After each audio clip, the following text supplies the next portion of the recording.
You are now tuned in to the Lineman Lounge, the world's thickest sports podcast, with your hosts, Mike and Evo. Come on, bitches. This is the Lineman Lounge, brought to you by the No Sleeves Network.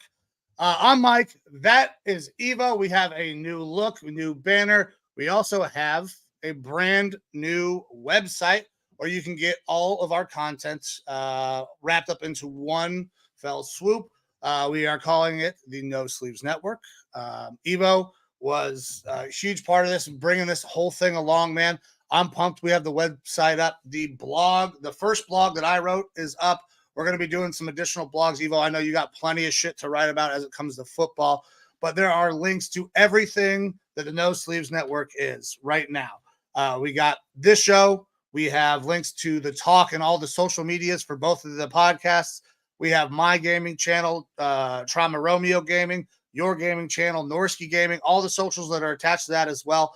So all of that's going to be there. We're going to try to continue to look for other people who fit our brand, bring in additional voices, whether that is, on the shows, as a blogger, whatever that is. But very excited to finally have this thing up, running. The No Sleeves Network is here. But Evo, let me bring you in, brother. I know it's been busy. We're a little late. You forgot that daylight savings time happened because you were in Arizona, where they do not observe. But it's not even that I forgot. I just didn't know because we don't look at all the other peasants around the U.S., every other state that abides by daylight savings time, which is going to go away sooner than later. And y'all will be on my time, which is great. Thank God, dude. It's just I'm tired of switching. But yeah, that's it's been a long week, but not long enough. Had the boys out here for spring break. They are currently out in Dallas, Fort Worth, getting on their plane shortly, hopefully, to head to back to Ohio. And if the boys are watching, I don't know if mom gave them the phone or not, but I love you and miss you already. Had to drop them off this morning in Tucson at we left here around 3:30 in the morning, and they had an early flight, so I've been in bed sleeping and had alarms set for about 15 minutes of my time, which reminds me I should probably turn those off. But I had woken up because I was getting messages and everything about potential delays in Dallas and stuff like that due to some thunderstorms and whatnot. And then you were like, "Hey, are you all right?" And I was like, "Yeah." Don't we have another hour until the show? So yeah, that's where I sit right now. I am recovering from sleep deprivation and from having to run and jump here on the show real quick, but it's all good. We're used to flying from the seat of our pants, so correct. I'm all about it. But yeah, No Sleeves Network, the big brand, something that's been in work for a while. We are both veterans, so NSNs should be familiar to a lot of other veterans, which was, we try to throw in little veteran, what do you want to call it? Secrets. Little Easter eggs around there. If you're a veteran, you might pick up on. Yeah, all over the place. So NSN, the No Sleeves Network, really excited to be able to jump onto the website. Hopefully everyone is able to go check that out. We're definitely going to be pushing it here for a while to definitely get people to kind of move over there, see what's going on with the NSN. And like Mike kind of brought up, we're going to be definitely having links to all of our other entities and stuff on there, and going to be doing a lot of blog postings like that because Mike and I talk here in generalities about a lot of things on the show and things that we want to hit on that are kind of hot button topics for sports overall. But we definitely have a lot more within us about our own teams, situations and specific things like that, things that we're passionate about that we want to be able to have a little bit more pointed content at. So we plan on doing that here in the near future. If I am able to get around to it today, I'm probably going to even start up my first blog post today. So it's again going to be coming down to sleep deprivation and things like that and how much I can get out. But yeah, pretty cool that we're making some moves up and some changes. Yeah, I'm very excited. And guys, if you want to go check out the website, that website is nosleevesnetwork.com. It'll have everything that we have right now, and hopefully plenty more contents and shows and all of those things to come. But that is that. All right. Pretty pumped. But so one last piece of housekeeping. We did a giveaway for a jersey for whoever could fill out the best Super Bowl bracket. That winner has been established. Levi Greenwood is the winner. That jersey should be delivered to him tomorrow, as long as the tracking information that I am seeing is correct. So Levi, be on the lookout for your jersey starting tomorrow. But yeah, so that contest is over. I'll pull down the pinned tweet. We can pull down the pinned post on the Facebook group as well. But that has been established. And as soon as Levi gets that jersey, hopefully he'll shoot us a picture with him rocking that for us. But without anything else, man, are you ready to start diving into the fucking wild week that was the NFL? Because, I mean, obviously the time when everything kicks off, you get the legal tampering. Shit gets crazy. But this year it seemed like it was even crazier because there were so many dominoes that fell, but the big ones we kept waiting on. We kept waiting on what's going to happen with Kirk. What's going to happen with these big-time free agents? And those didn't go right off the rip. We saw a lot of smaller deals first. So you ready to start diving into all these fucking transactions? Because there was a lot. Yeah, absolutely. Look, being football fans, I mean, we love all sports here, but football does such a good job of having so many highlight moments throughout the year. Now, obviously, the season itself takes care of itself. You know, you have highlights from the players in that regard. But to have the combine and free agency, the start of free agency feels like one of those Christmases for us. The draft feels like Christmas for us. We are getting presents for our teams and changes and things like that. And so, you know, Monday felt like a Christmas for me, not only because I have my boys here, but because we had free agency going on. And let me tell you, that was a little bit difficult to keep up with because I'm trying to be best family man possible. But also, like I said the week before, I'm trying to deliver as much of a unified source for the content of what's going on our social, specifically the Facebook, as possible. And so I'm having to not only play daddy role, but monitoring 3-4 different spots for any sort of transactions, free agent signings, trades, things like that are happening. And they are happening rapid fire. Where I'm refreshing these things, every 5-15 minutes, something like that. And then I am going on to Facebook specific to find those and share them to make sure that they're getting out to everybody. Meanwhile, I've got so many things happening with my team that I'm just getting excited about, and I'm wanting to go and post about those things and on different forums. I was sending you everything that the Vikings did as they were coming in, because there was a lot of shit you guys were making moves for, and we're going to talk about the Vikings very specifically, obviously.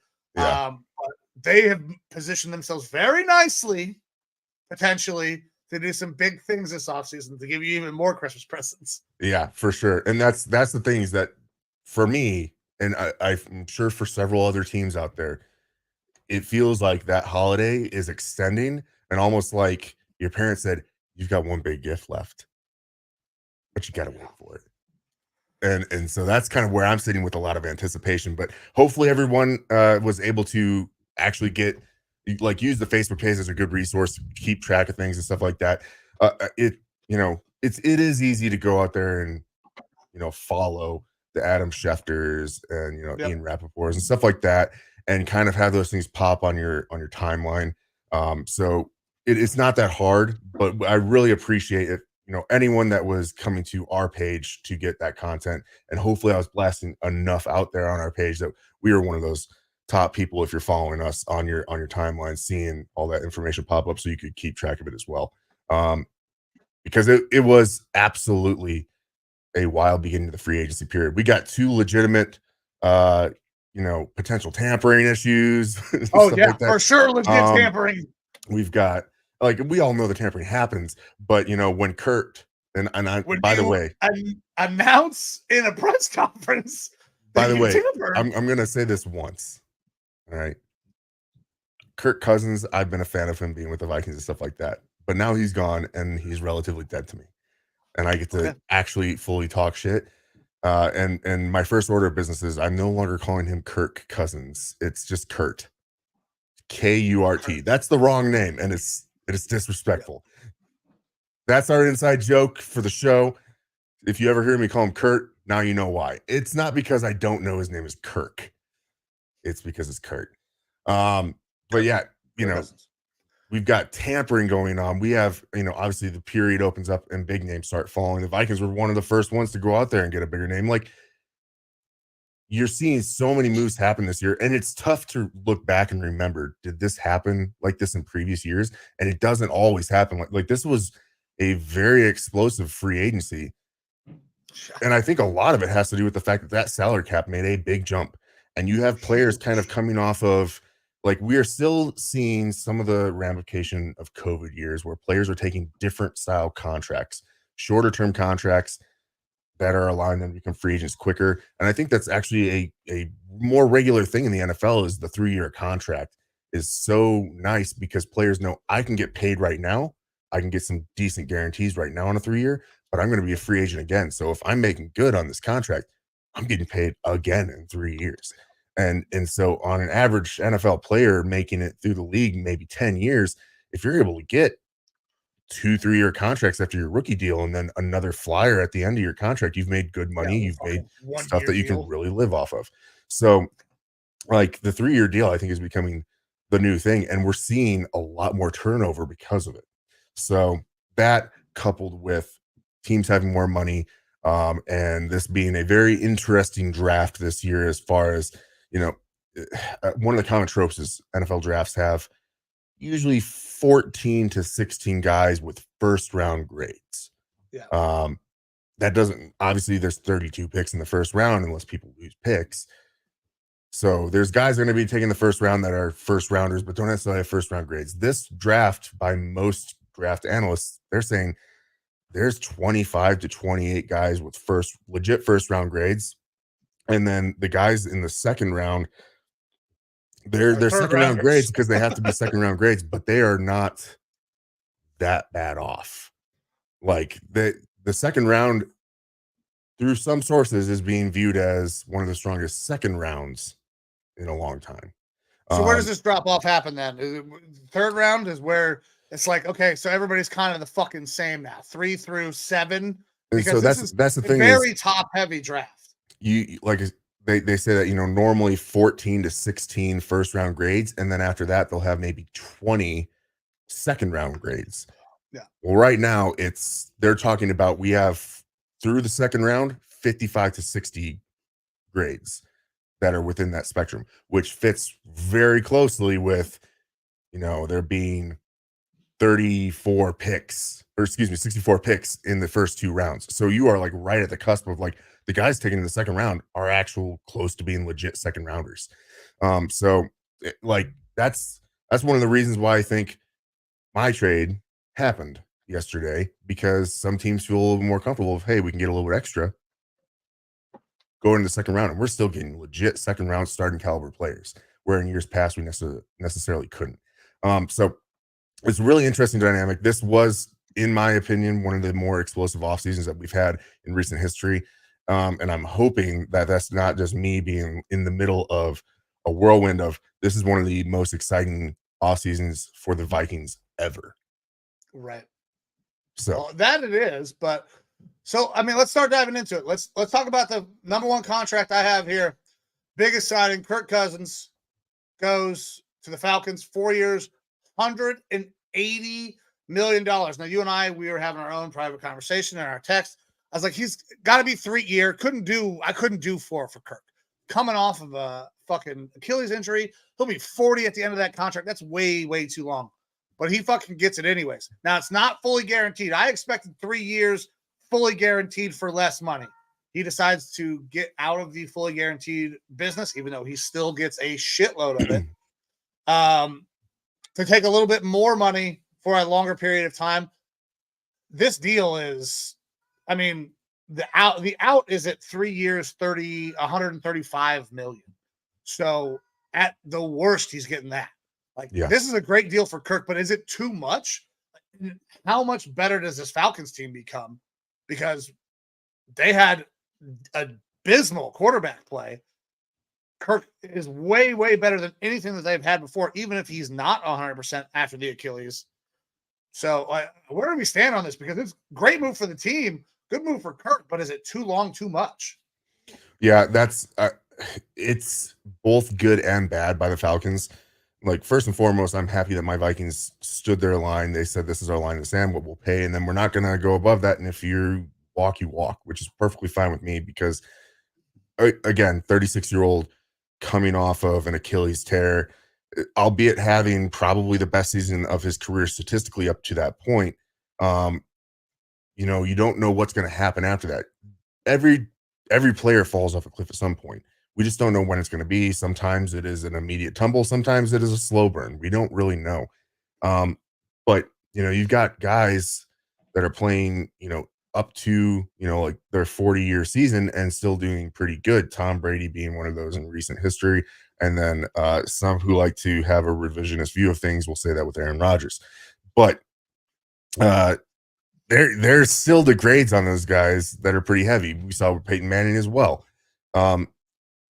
Kurt has a chance to be a very good quarterback for this Falcons team if you don't look at the Achilles. And that's what really worries me, is that Achilles tears. I found out that once you tear one, you're more likely to tear the other. It's not that you'll re-tear the same Achilles. It's the other one now has not in as good of a spot, and you're more likely to lose that Achilles. So they could be looking at that, which is just going to absolutely cause them some major issues if he were to tear another Achilles. But this team offensively is very well set up. Before anything else happened in free agency, they were very well set up to have a big jump just from Kurt being there.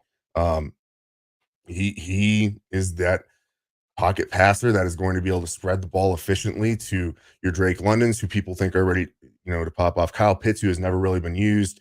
And that's who I think is ready. And Bijan. More so than a Drake London. But listen, I was not a huge Drake London fan during the draft. I'm not going to lie about it now. Like, so if he pops off, I'm going to have to eat fucking crow. But, yeah, and I wasn't that big of a fan either, to be completely honest. But, going into this, they had one true receiving threat in Drake London. They had a top talent at running back and a top talent at tight end who should also be a receiving threat. Top physical talents, because we've never seen them produce. That's the hard thing about this. We have never seen any of these guys truly produce to what we think they can produce because the quarterback play was so abysmal, right? But what if they're not that fucking good? Like, is Kirk gonna be good enough to elevate these dudes to that level? And that's the thing, is that we should see, even if they aren't that good, we should see a noticeable step up just because they're going to be getting fed the ball more. You're also having the McVay type of scheme and mentality going in there, which has traditionally worked very well with Zach Robinson being the new offensive coordinator there.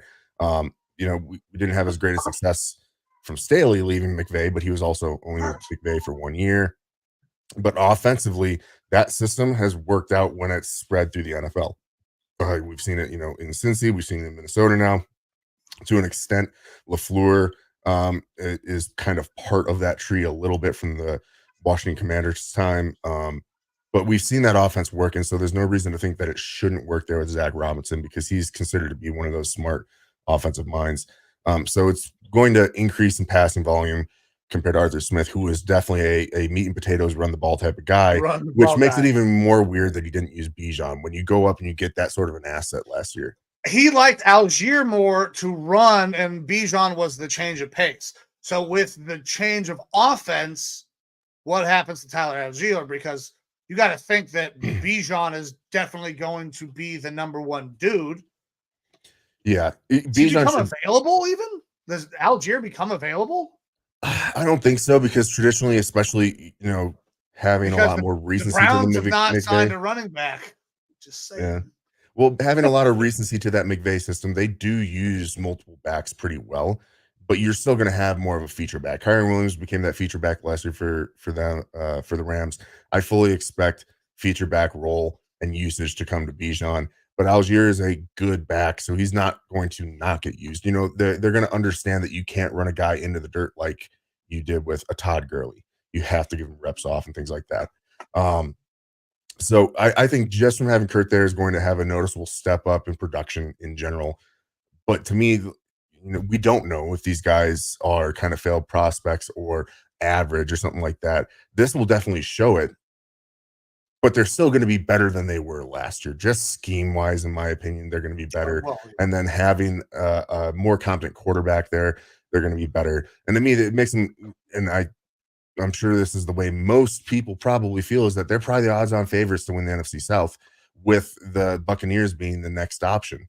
It's just Right. the Buccaneers, they have a lot of holes still. Despite having Baker there, they still have a lot of holes and some issues. And really for the Falcons, again, going into free agency, their offensive line is considered, top 10-ish in the NFL. They've got a star running back, or what is expected to be a star running back. They've got a receiver. They've got a tight end. Now they've got a quarterback, and they added more pieces to that offense to, give more versatile receiving options. I mean, Darnell Mooney is one of the better signings because of the I fit there. really like Mooney, man. Yeah, and Mooney was not well used in Chicago, but that's partially because, again, of scheme and potentially quarterback there. Mooney is, I kept on seeing stats about how, like, he's getting great separation and stuff like that, and on these deep routes, and he's not being hit on them. Like, he's the least hit guy on these sorts of routes. And, Kurt comes in and he's able to open up the entirety of the field, essentially. So, like, we should see a increase from Mooney and that passing game in general. And the Falcons now, because they do have a quarterback and they're sitting, with that high first round pick, they're going to be right in a sweet spot to get one of those top three, wide receivers if they really want to bolster that offense. Personally, though, I think they go defense here. They should, in my opinion, because they've already committed so much to the offense. So when you commit one thing in free agency to the offense or the defense, then you can go the other way in the draft. And with this draft, now, wide receiver would have been a great spot to maybe address in this draft rather than in free agency, because this wide receiver class is so goddamn deep. But they have needs still all over the place, especially in that secondary. Yeah. And that's not a great place to do. You're going to have to draft early in the secondary for one of the, three guys maybe that has a first round grade at this point. Yeah, that's to me, like, defense is the way for them to go with that first pick. But if they really want to be bullish, they could go offense. The thing is that, second round, they should absolutely be able to still go out there and get a good wide receiver, one that can develop into a solid number two because of the wide receiver talent in this draft. And you do see a bit of a drop up. Honestly, if they were to take a defensive end or something like that in the second round, they're probably going to be getting nearly as good of a prospect. To me, is if they go, defense, offense, or offense, defense, it'll be wide receiver end or end wide receiver. Either of those options really works. The way that they're looking, though, at that offense, in my opinion, is probably that they basically had everything in place that they kind of want. It's like a car without gas in it. Now you've got Kurt there. You've got some gas. Let's see how well this car can run with what we have. But that defense really is, lacking in a lot of ways. And that's where a lot of their focus is going to be through the draft, building up with Raheem Morris now as new defensive, head coach there. He's going to want to get his guys in there for his scheme. So I would definitely expect them to be moving that route with that first pick. And of course, my website's not working right now to tell me exactly everyone that they've signed. Let's just make a transition over into a defensive signing that did happen. Christian Wilkins, we talked about it, gets huge money, 4-year, $110 million, goes to Vegas. I don't know state taxes and all of that, how Nevada works, if Nevada has a state income tax, but I know that Miami doesn't.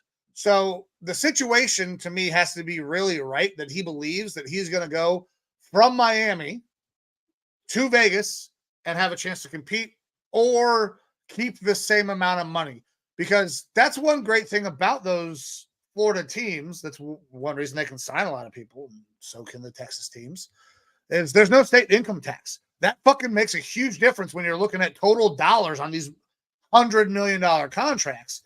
So Christian Wilkins goes to Vegas. Is this a great fit? Does he just have some sort of relationship there that I'm unaware of? But why do you go from Miami to a Vegas? Is it just the most money? Where are you So at on the signing? Because great Nevada get doesn't for have an Vegas. individual income tax. So Okay. that's going to help out there. But to me, this is, Christian Wilkins' first attempt at being able to hit the market. From what I understand, it was kind of the best deal out there, which 4 years, 110 million, by all means, he went out there and got that bag. Props to him. But I think that the situation, a lot of players are buying into their head coach there and the type of move and mentality that they're doing. Vegas can be a fun spot to be. And then he's already going to be, setting up right next to one of the best defensive ends in the league right now, and Max Crosby. Um, they're making good positive changes there with the Raiders. So it's not hard to want to sign with that team if they're A, going to give you the most money, and B, you're going to be in a position of need for them along a defense that has some budding stars on it, like Max Crosby. So, like, Christian Wilkins definitely. Crosby's my love. Fucking Oh Christian yeah, Wilkins. yeah, and that's you know, Christian Wilkins is a guy that both of us wanted for our teams as well. Yeah. Well, when So I saw that deal, I knew that the Browns could not have been in on that type of signing with the money that we did not have at the time of the signing. Now we've opened up more restructuring Jerry Jeudy that we'll talk about in a little bit. But when I saw the numbers, it's like there's no way the Browns could have been involved because, I mean, 27.5 mil a year. That's damn good money for a D tackle. Matabuke was what, the same? I don't remember what his deal was. I'd have to look it up. yeah, I'd have to pull that up. I don't have it off the top of my head yet. Sorry, I'm also checking on family right now because it looks like they are boarding a plane. Oh, good. Good. I hope the boys. Okay, so Matabuke got 4-year, 98. Mm. And Christian Wilkins goes 4-year, 110.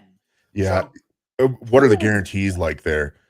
How different are those? That's probably where it kind of comes into play because look, 70 guaranteed for Matabuke and 50 at signing.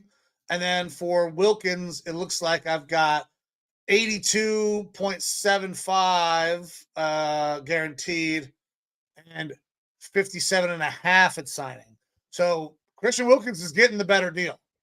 yeah, well, so that's actually, I mean, that's something that's going to happen typically if a player resigns with their team prior to the free agency period starting. Yep. Also, Matabuke being on the franchise tag, he knows that he's locked in there, so he's like kind of get the best that you can get. But for most of these players, if they can make it to the market, they know that they should be able to make more. They're going to be able to start to piggyback off of one another. That's essentially what Christian Wilkins was able to do here. Is he's able to piggyback off of Matabuke's deal, get something a little bit better. So good for him. And the Raiders had some money to spend. They made some decent, definitely made some decent signings this offseason. Other than just having now one of the better interior defensive linemen there in the league. They also went out and got themselves a quarterback option in Gardner Minshew on a relatively cheap deal for a guy who is, we're fans of here on the show. I like Gardner. He's a guy that I wanted in Minnesota. He's got 2 years, 25 million, so 12.5 per year, which for a guy that started a majority of the year last year, has a bunch of starting experience around the league, and didn't look half bad there with the Colts. Like, he looked like a, middle of the pack quarterback for sure. But yeah, he looked okay. You have competition now there. And the Raiders are in this spot at pick 13, I believe, where they can attempt to be super aggressive to move up and get a quarterback, but it's going to be very difficult. I don't know why you would at this point, because they're doing a great job of adding talent to a roster. And if I'm Antonio Pierce, to try to flip and to get a pick this year, because everybody's trying to get a goddamn quarterback this year, your Vikings included. So the price to move up is going up by the day, by the fucking hour. Like, if I'm Antonio Pierce, I'll roll with Gardner Minshew for a year. If it doesn't work, I can reset my fucking clock by going and drafting my guy next year. Like, GMs and coaches are thinking about this. Like, when I draft a guy, it kind of resets my clock. I have to have at least probably 2 years to see if this dude can actually play. unless it's very clear that he can't. And then I'll be fired and he'll be possibly getting, shipped off like I don't know, Zach Wilson, or I don't know, several other quarterbacks that have been kicked to the curb. Go ahead. Well, look, I'm going to say this. We see a Mac Jones get traded for a 5th round pick. We see Sam Howell get traded for kind of some pick swapping.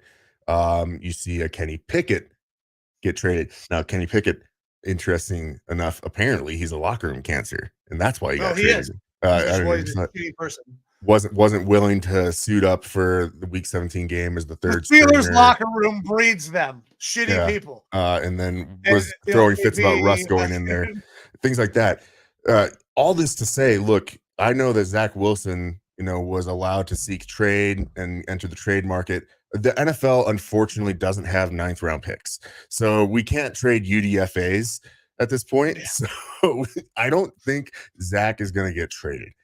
He is probably destined to become a free agent sooner than later. He's going to get cut probably post June 1. He hasn't already been designated. I don't know if they care. At this point, who gives a fuck? He's on the rookie deal. He's still getting paid very little. Like, that's true. They could easily just say bye-bye.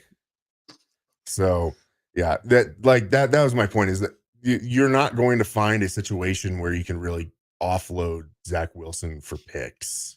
It's one of those situations where if you were to trade into a team, you have to trade like Zach Wilson and a 7th to get a 7th or something like that. There's a pick swap. Yeah, you move up one spot in the 7th round to take this goddamn $3.5 million he's probably making because he's in year 4. So something like that. Yeah, and then don't worry, we won't pick up the 5th year. No. Which sucks, for him, because the Jets have just eaten guys up. Every guy they draft. It's been such a terribly run franchise, and they go out here and they draft guys, Mark Sanchez, Zach Wilson, Sam Darnold, and these dumpster fire teams bring in guys who may or may not be worthy of the spot, but they're like, please be our Messiah, be our savior, and lift us from this dumpster fire. And I don't care what the quarterback is, you're not going to have a good situation more often than not. I mean, you throw Patrick Mahomes in there, and he ain't the Patrick Mahomes I think that you're seeing today. Oh no, probably not. Well, Pat's so fucking talented, and like watching QB gave you a lot of insight. He still sat for a long time, and he also sat with a competent quarterback in front of him, but one of the better head coaches and one of the better quarterback developing coaches in the league. If you think that, and obviously the timeline is completely different here, but let's say Pat Mahomes came out the same year that Sam Darnold was taken. Adam Gase is not developing Pat Mahomes into what he is today. No, it's not. Like, so fucking crazy ass. Yeah. Oh man, that's hilarious. All right, so let's stick with this theme of really poorly run fucking franchises real quick. And let's talk about a trade. So Brian Burns now is no longer part of the Carolina Panthers. And the Carolina Panthers still don't have a first round pick out of that.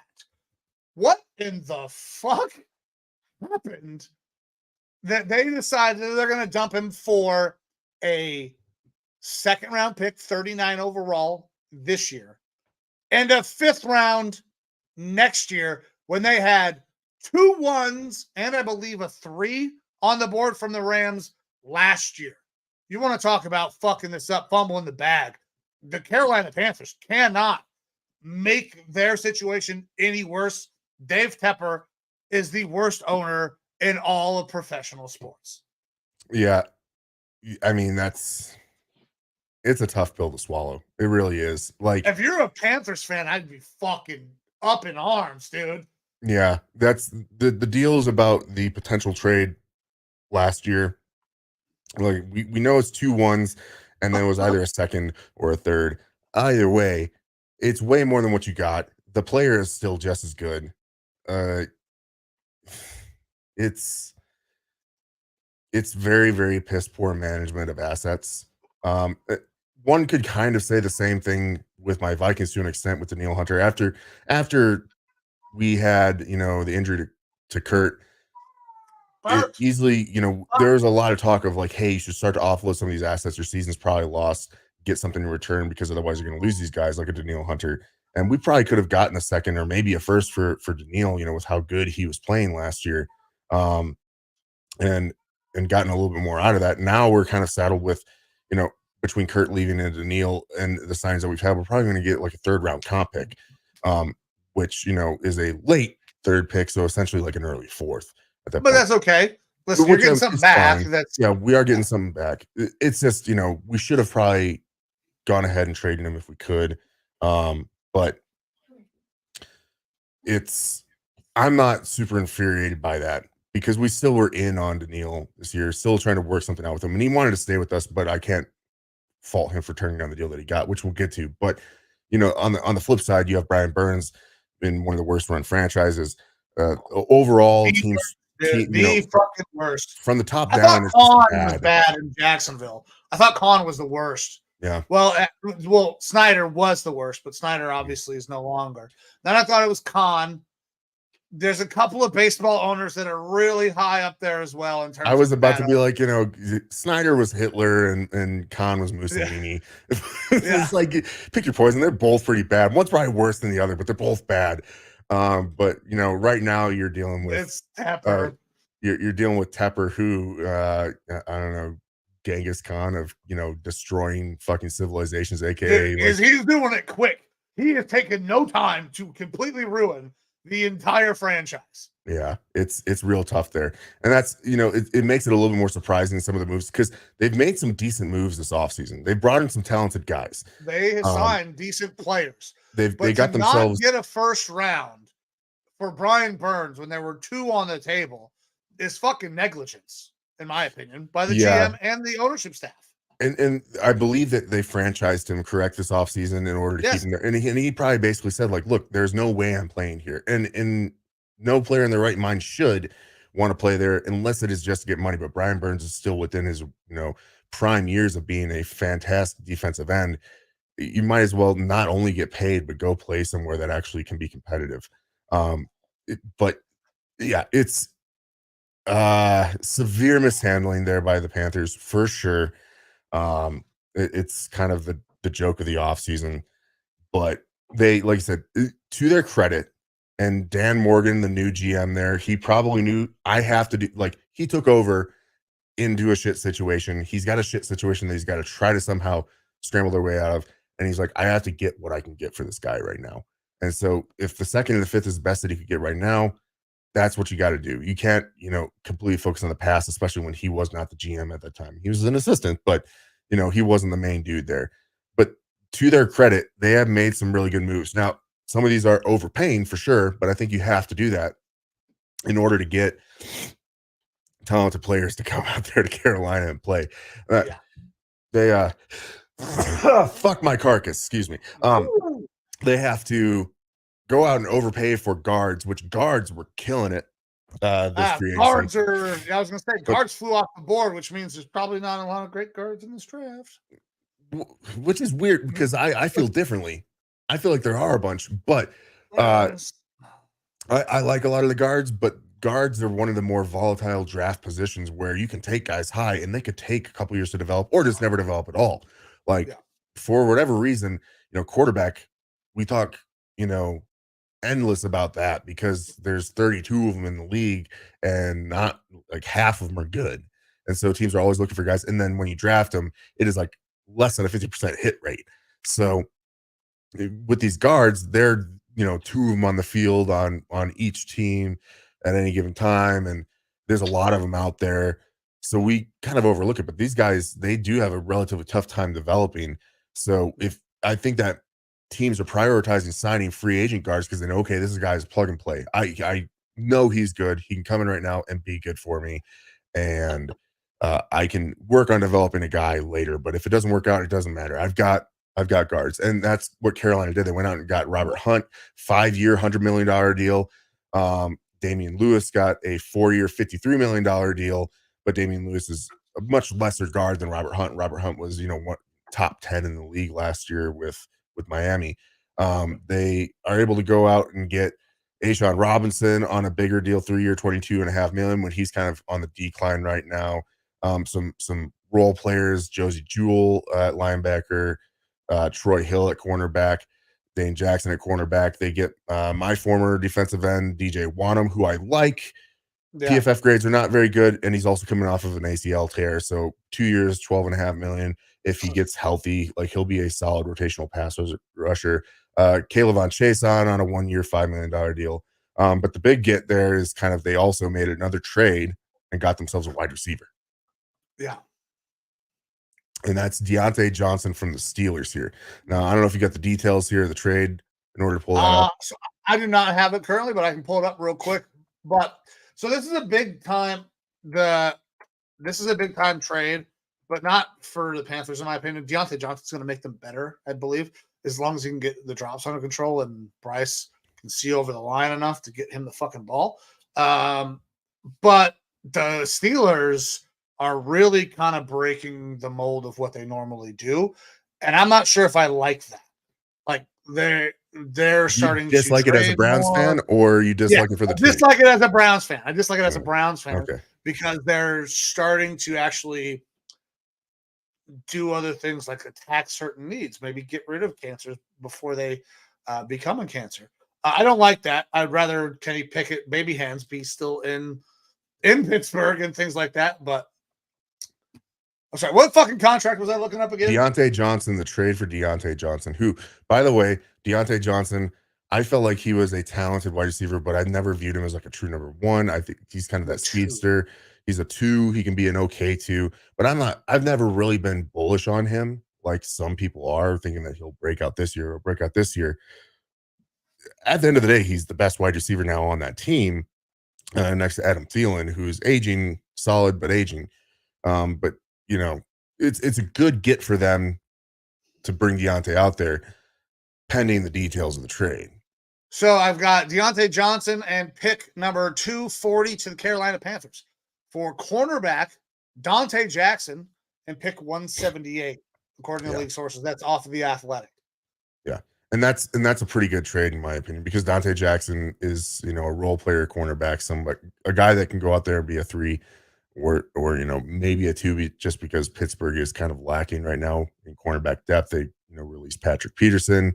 They're probably going to be looking at a cornerback this draft to go alongside of Joey Porter. But you have a role player in there, whereas with Deontay Johnson, the wide receiver room there in Pittsburgh has felt very weird. I mean, you had Chase Claypool, and he was a bum. And he was great rookie year, fantastic rookie year, like scary good, and then just completely fucking fell off. And it's his own fault. He's lazy. The Steelers locker room breeds shitty fucking people. And you have George Pickens, who is very talented. I think his ceiling is still as a talented number he's 2. A high-end 1. I think he's the high-end 1. Yeah. If he gets solid quarterback play, that dude is special. And I'm going to eat crow like a motherfucker. I was not in on him at all. I thought Pickens was not a dude. He's a dude. I've watched him play several times now. He can fucking ball. For sure. But can he get consistent quarterback play? Well, I've been a big Pickens fan since he came out. The problem for me is I think that it's going to be tough for him to stay out of his own way, because now that he is going to kind of be the true number 1 there, unless they go out and draft a guy, he's going to get more consistent play because he's got a Russell Wilson there. But he's going to be able to stay out of his own way because that ego is going to inflate even more. And we've already seen his aggressiveness and things like that. Are we going to be looking at another Antonio Brown style situation of an ego up there? That's the scary part for me. And that's why I say I think he's a high-end 2 right now, because he might not be able to stop stacking on his crank. I think he's potential top-end 1. Right now, I would say he's a top-end 2 because he hasn't had consistent quarterback play. But, like, can he avoid the pitfalls that have plagued numerous Steelers players that were very good at their job? We'll see. I mean, I can only say that locker room does so many things so many times. So I'll go on from there. Yeah, but either way, they get Deontay Johnson for basically peanuts. I believe he's still on his rookie deal. I'm not positive. So they will end up having to look to pay him. I'm not sure. I have not seen. I don't know what his contract is. I looked up the trade details, but not the contract. All right. He's earning a base salary of $7 million, roster bonus of $3 million in 2024. So that sounds like rookie. Yeah, he's still on rookie deal. He wasn't a first round pick, was he? No, I don't think so. Should have been second. So the contract terms were they added 2 years on. Oh, did he get a re-signing when he got the trade? No. In 2025, he's a UFA. Okay, so he had the contract re-signing before, and then is getting that contract traded. He signed a 2-year, $36 million contract with the Steelers, including $17.5 million signing bonus, 27 guaranteed in 2022. Okay, so yeah, he'll be going into the last year of his contract, and then he'll be looking for more. So yeah, but either way, I mean, I will give the Panthers their grace in that they brought in talent. They're going to have a more solid offensive line. They've got Thielen. They've got Deontay. They are trying to put some weapons out there to see if Bryce Young can develop and have a better result if he's, got some better players around him. We'll see. He needs a lot of fucking help, man. Yeah. He needs a lot of help. For sure. Sorry, Bryce. You're not that sorry. You weren't a big fan of him. I like being right. Don't get me wrong. I like being right. This is a kid that I didn't want to bury. I liked Bryce Young. I love the fact that he's fucking so football smart. I don't think of him in the same vein that I regard Zach Wilson, because I was fired about Zach Wilson too, but Zach Wilson's a piece of shit. So he's a MILF hunter. Okay, sorry. Oh, okay. I'm gonna get off of that. Let's be positive. Let's talk some more numbers. Let's talk some more fucking signings. All right. What do you want to talk? So another one of the teams that I think went out and had themselves a really good free agency, Chicago Bears. They're setting themselves up where, knowing that they're probably getting Caleb Williams with the first overall pick. They also have the 9th pick. They were really turning this franchise around quickly. And it's kind of a scary thing to watch as an NFC North, opponent. But they go out and they re-sign Jalen Johnson to a relatively cheap deal for a top-end cornerback, 4 years, $76 million. But then they get a DeAndre Swift, who is very effective out there in Philly last year, so they boost up their running game. They brought in a Gerald Everett, Kevin Byard. They bring over Jonathan Owens at safety from. I really like that Kevin Byard Packers signing. Oh yeah, for sure. They brought in a bunch of guys that are upgrades. They're not necessarily top end upgrades, and they're not overpaying for any of these guys, but they're upgrades to what they currently had. The real big question for me with this Bears team, what the fuck is going to happen with Justin Fields? Because that market has all but dried up. There's one team left. There's fucking one team left. I'm going to debate you on this, but okay. Okay, it's the Steelers. That's the only team you can possibly go to back up Russell Wilson. That's the only thing that makes any fucking logical sense to me. Because he is NFC to AFC. Not worried there. He's gonna be in a situation where Pittsburgh thinks that they can maybe rehabilitate him. He can maybe take over. If not, they haven't wasted that much draft capital, because where we thought Justin Fields' value was and where it fucking actually is are two very different things at this point. And like I said earlier in the show, the Steelers are kind of starting to break the mold of all the way they used to do things. We got new front office personnel. They might give up some draft capital to go get a guy who is a flyer and could back up their brand new quarterback, because right now their backup is Mason Rudolph, I think. Maybe. I believe he is. So it would Either way. make sense to me. That's the only place that makes sense. What do you got for other places that Justin could go? So I felt decent about, hey, he could go there and be the backup / heir apparent in Seattle to Geno Smith, and then they go out and they make the Sam Howell trade. And then, we had been talking, we're in the same situation. I think that there's still one team top end of the draft that might end up not taking a quarterback and think, hey, this is a spot for me to go. And that's the New England Patriots. The Patriots brought in Jacoby Brissett on a 1-year, $8 million deal. It's actually really cheap. But if the Patriots decide maybe we should trade back with someone with that number 3 overall pick, and it sounds like that's one of the targeted spots for the Minnesota Vikings to move up right now. Yeah. And they got no one else on the roster really at quarterback other than a Jacoby Brissett.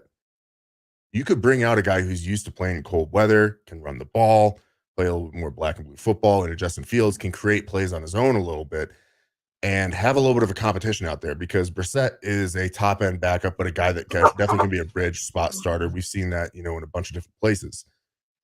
Justin Fields is a starter to me in this league. How good of a starter can he be? That's still yet to be seen. And he'd be going from a situation that was bad but getting better to a really bad situation in New England. But with a restart, a refresh with a brand new coach. I think if they are able to trade for him for the right deal, because right now it's day 3 picks, it sounds like, is what Chicago is going to be able to get from Justin Fields, and they have to move him. I don't see any way that they keep him on the roster, because you have a bunch of guys in Chicago that actually like him, that want to play, that have put out have liked tweets and have said things that are saying, hey, you know what? This group with Justin Fields could be really fucking good. And you have a guy like Caleb Williams coming in who is very feels like he's got a little bit of an ego, and would not like that. Things are not going to jive that way, so they got to move him. And also, you keep him on the team, you get basically next to no value for him when he leaves the next year, because you're not going to pick up his 5th-year option. So on the flip side, you do have the Patriots, who are in need of quarterback. They are in a massive need for a rebuild, and they are starting from the foundation with basically no positions kind of shored up there. You can go and get 1 to 2 years out of this guy, not necessarily have to feel forced into drafting a quarterback this year and focus solely elsewhere, while also trading back with a team like my Minnesota Vikings, getting multiple 1st-round picks and probably a little bit more, multiple 1st-round picks this year and probably a little bit more, and have a potential top 15 quarterback if he were to ever, meet those expectations of where he was drafted. I think that's the spot where a lot of people are going to say, well, they brought in Brissett to be the starter. And I would think 100%. But if you can flip Justin Fields for like a 6th or a 7th round pick, I think that they brought Brissett in to be a bridge at most, because right now they're picking at 3. If they take a Jaden Daniels, Drake May, who's starting this year. Maybe not week 1, maybe not week 2, but I would think those guys are eventually going to start. But Brissett starts the season for the Packers, no matter what they do at quarterback, regardless. Yeah, I'm sorry, not Packers, Patriots. And I think that's probably the case. But if you're drafting one of those top 3 guys, you're expecting them to come in relatively early this year and start playing. You're probably not expecting to run Brissett the entire year. So he's meant to be a short-term starter, long-term, not long-term because he's there on a year, but the backup, and having a competent backup who knows the NFL for your eventual starter. Well, he's already then in that backup role, bring in your starter one way or the other. Either draft him or bring in someone who can already start for you. And I think Fields is a guy that's cheap and can do that. Like, we're trying to connect here different things, because there's no really good options. Fields, if he goes to Pittsburgh, he's the backup. Yeah. He's a backup somewhere. He's a backup somewhere. He's not starting this year. Plain and simple. If he goes to New England, I think he starts. Eventually. I don't think he starts over Brissett. You think so? Right away? Yeah. I think he's more talented than Brissett. I think that he offers a different dynamic than Brissett does. Okay, so I'm not saying that he's not more talented, but wouldn't it be smart to get a Justin Fields and sit him, since he's never had that opportunity to learn behind a veteran? Like, that's where I'm. I don't know if you can afford to. I don't know if you can afford to unless you pick up his That fifth-year market, option immediately. I mean, if you get a brand new coach and there's a nice relationship, now obviously Gerard Mayo is going to have to make sure that the relationship is massaged. But at some point, Justin Fields will get the play this year, will get the start a game, because let's not get it twisted. The Patriots are going to fucking suck. They're going to be terrible. At some point, Justin Fields is going to get a chance to play and show what he can do, because I love Jacoby, but they're not going to win a lot of games up there. Yeah. Well, I mean, they don't have basically anything for weapons. They have nothing. What fuck? Name a weapon. I mean, so they did make a lot of signings this offseason. They had a lot of caps, well, a decent amount of cap space, but they don't have anything that's, again, stands out. They get Micah Wenwia on the offensive line, 3 year, $57 million. Hunter Henry, 3 years, $27 million. Jacoby Brissett, as we've been talking about, Kendrick Bourne, Gibson, Antonio Devontae Gibson, Parker, get the fuck out of here. Pharaoh Brown, Jalen Rager. These are not assets to help out an offense. They're gonna suck. They can't score again. Yeah, that's your B and C team out there, but they're arguably better than what they had last year, which was basically nothing. Well, they had Ramondre Stevens. They'll have him again this year, right? Or did he? Yeah, it's going to be a nice 1-2 punch. Ramondre and Antonio Gibson. You get your receiving back in Antonio, and Ramondre is your runner. Right? But to me, that just makes even more sense why you want to put a Justin Fields in there, because he's a very good running quarterback. If you want to lean into something that you're good at, run the ball. Okay, so fine. I can get that. But you're not going to also get a good read. But he's not going to start right away, I don't think. Jacoby's going to start. You could. Give him some time.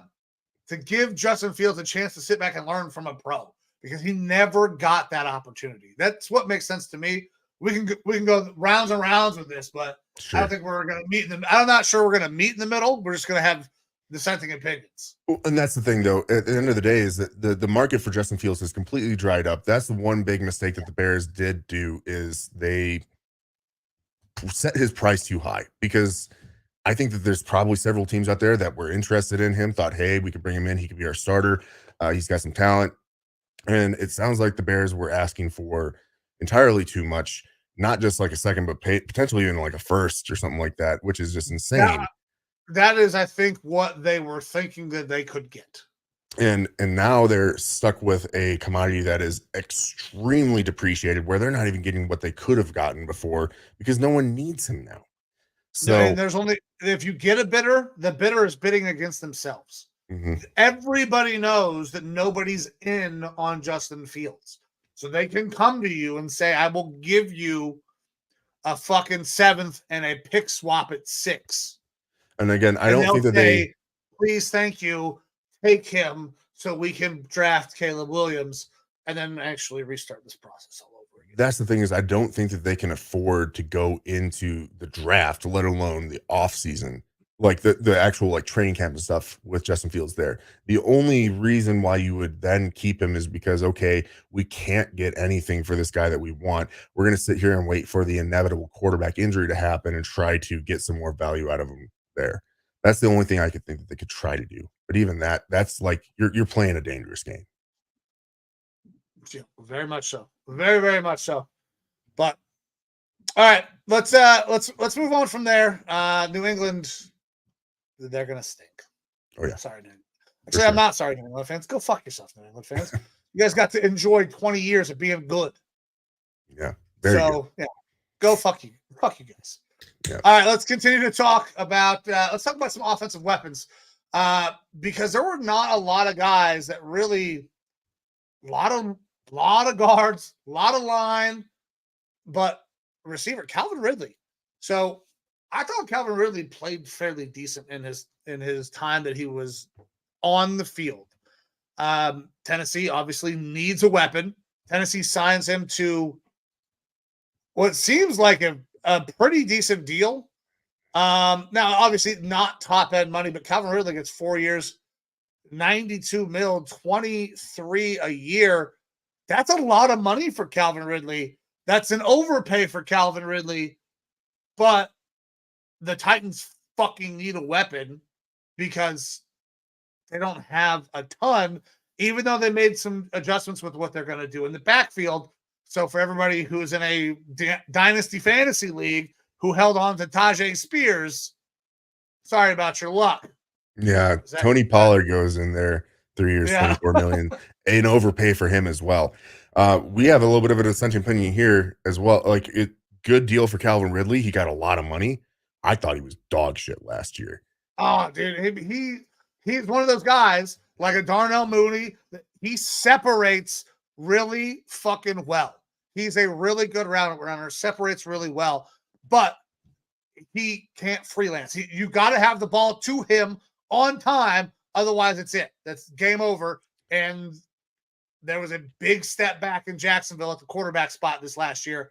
Also with the protection that they could provide. Yeah, well, my comeback to that would be that they had better production from like 2 or 3 other receivers on that team. True. And if those guys who were considered lesser talents were able to make things happen, and when Calvin really was with this team earlier than just this year, just couldn't play because of the suspension. But Calvin was on my fantasy team this year. I expect him to have a really good year, and he was dog shit. I had to drop him like midway through the year because I was like, you're doing fucking nothing for me. And I was watching cut-ups and stuff from him to see like what is going on here, and I didn't see the separation. And I saw drops, and I thought that he was a rising talent in Atlanta, but I still didn't see him being as good as everyone was making him out to be. I thought that he like maybe could pop, but you're expecting him to kind of blow up in like this next year, and then he gets suspended. And it looks like, to me, he took a step back. He's going to be one of those top options there. Top paid. He's going to be targeted like a 1. So we'll see this year. I thought that he had a really piss poor year last year. I thought that there was no way that Jacksonville was going to resign him, especially with the way that trade was structured, where if they did resign him, they had to send over a second. Now they only have to send over a third. I feel like they're mitigating their costs there. And for that sort of a contract price, yeah, I'm not bringing him in. It would be, close to $100 million plus a second round pick. Like, it's a lot of fucking money for Calvin Ridley. It's a lot of money. I'm looking at a T. Higgins for a second round pick in that money, before I'm looking at Calvin Ridley. Dude. Oh man, I know you're not plugged in to Brown's Twitter and Bengals Twitter. You're not really plugged into Twitter at all. That's why you are generally the one that runs everything on the Facebook, and I do all the shit on Twitter. Yeah. Dude, there was somebody on fucking Twitter who made who I believe actually believed what he was saying made fucking sense. That Cincinnati, if T. Higgins did not want to be a part of the Bengals, they should call up Minnesota and get Justin Jefferson and a pick for T. Higgins. Because I'm aware of this. Fuck T. Higgins. You saw this tweet? The asinine. There's unfortunately more steam to that. Yeah. Than I would like. Jamar Chase and JJ were in on Twitter a little bit about it. I'm sure they're fucking friends. They know each other. There's been at least one credible reporting sources saying that Cincinnati made an offer to Minnesota, 2 first-round picks and T. Higgins for Justin Jefferson. So that makes sense. However, the gentleman on Twitter was saying Justin Jefferson and the pick from you guys to replace T. Higgins. Yeah, that's asinine. Dude, I fucking died when I saw it. I was like, this has got to be a troll. It has to be. There's no way you could possibly think that this. I also think it was actually 2 firsts, a second, and T. Higgins for Justin Jefferson. Should just go ahead and turn around and pay Justin Jefferson $32 million a year. Is that where we're in the range of higher? 35? I'm thinking 35. Yeah. Yeah, 35 to 36. The Bengals won't pay T, but they're gonna give up fucking 2 firsts and a second and T. That's not happening. This is so stupid. Not happening. And T. Higgins, wants to be traded. I think that the Bengals are going to kind of say, hey, buddy, go fuck yourself. Like, this is a good situation here. You're going to get paid really well for 1 year. And you had a drop issue last year. Because I don't know that another team is going to want to trade. Like we've seen Bengals fans still think they're getting a 1. They think they're getting a 1. When Keenan Allen gets traded for a 4th. Thank you. Keenan Allen is older, more injury prone, and a better receiver. And he went for a 4th. Like, yeah, Higgins is younger. He's got some long speed. He's had good years in the past. He's going to cost more money. Like a 2nd-round pick for T. Higgins, I think, is the top end of his value. But if he becomes a cancer, you're going to see him gone for like a 3rd or something like that. And Bengals fans are going to be like, oh no, what the fuck? Like, it's not happening. I think T. Higgins' best thing is probably to play out this year on the franchise tag with one of the top 5 quarterbacks in the league. Try to revitalize yourself after having drop issues and hit free agency again, because the Bengals will not franchise you twice. Yes, because you're going to be paid top dollar. He'll be making more than Jamar by, he might be making more than. Well, Jamar's going to enter his window to get re-signed next year. Re-signed next year. Yeah, he's going to get that would be a bigger contract than I think it would take to re-sign Jamar. And Jamar should be their priority on who the fuck they're going to re-sign between these two. So this franchise tag is literally just a holdover for 1 year to either try to trade you for something, but they're not getting a fucking 1. They'll be lucky, I think, if they get a 2. It might be a low end 2. The Bengals are fucked, and I love it. Again.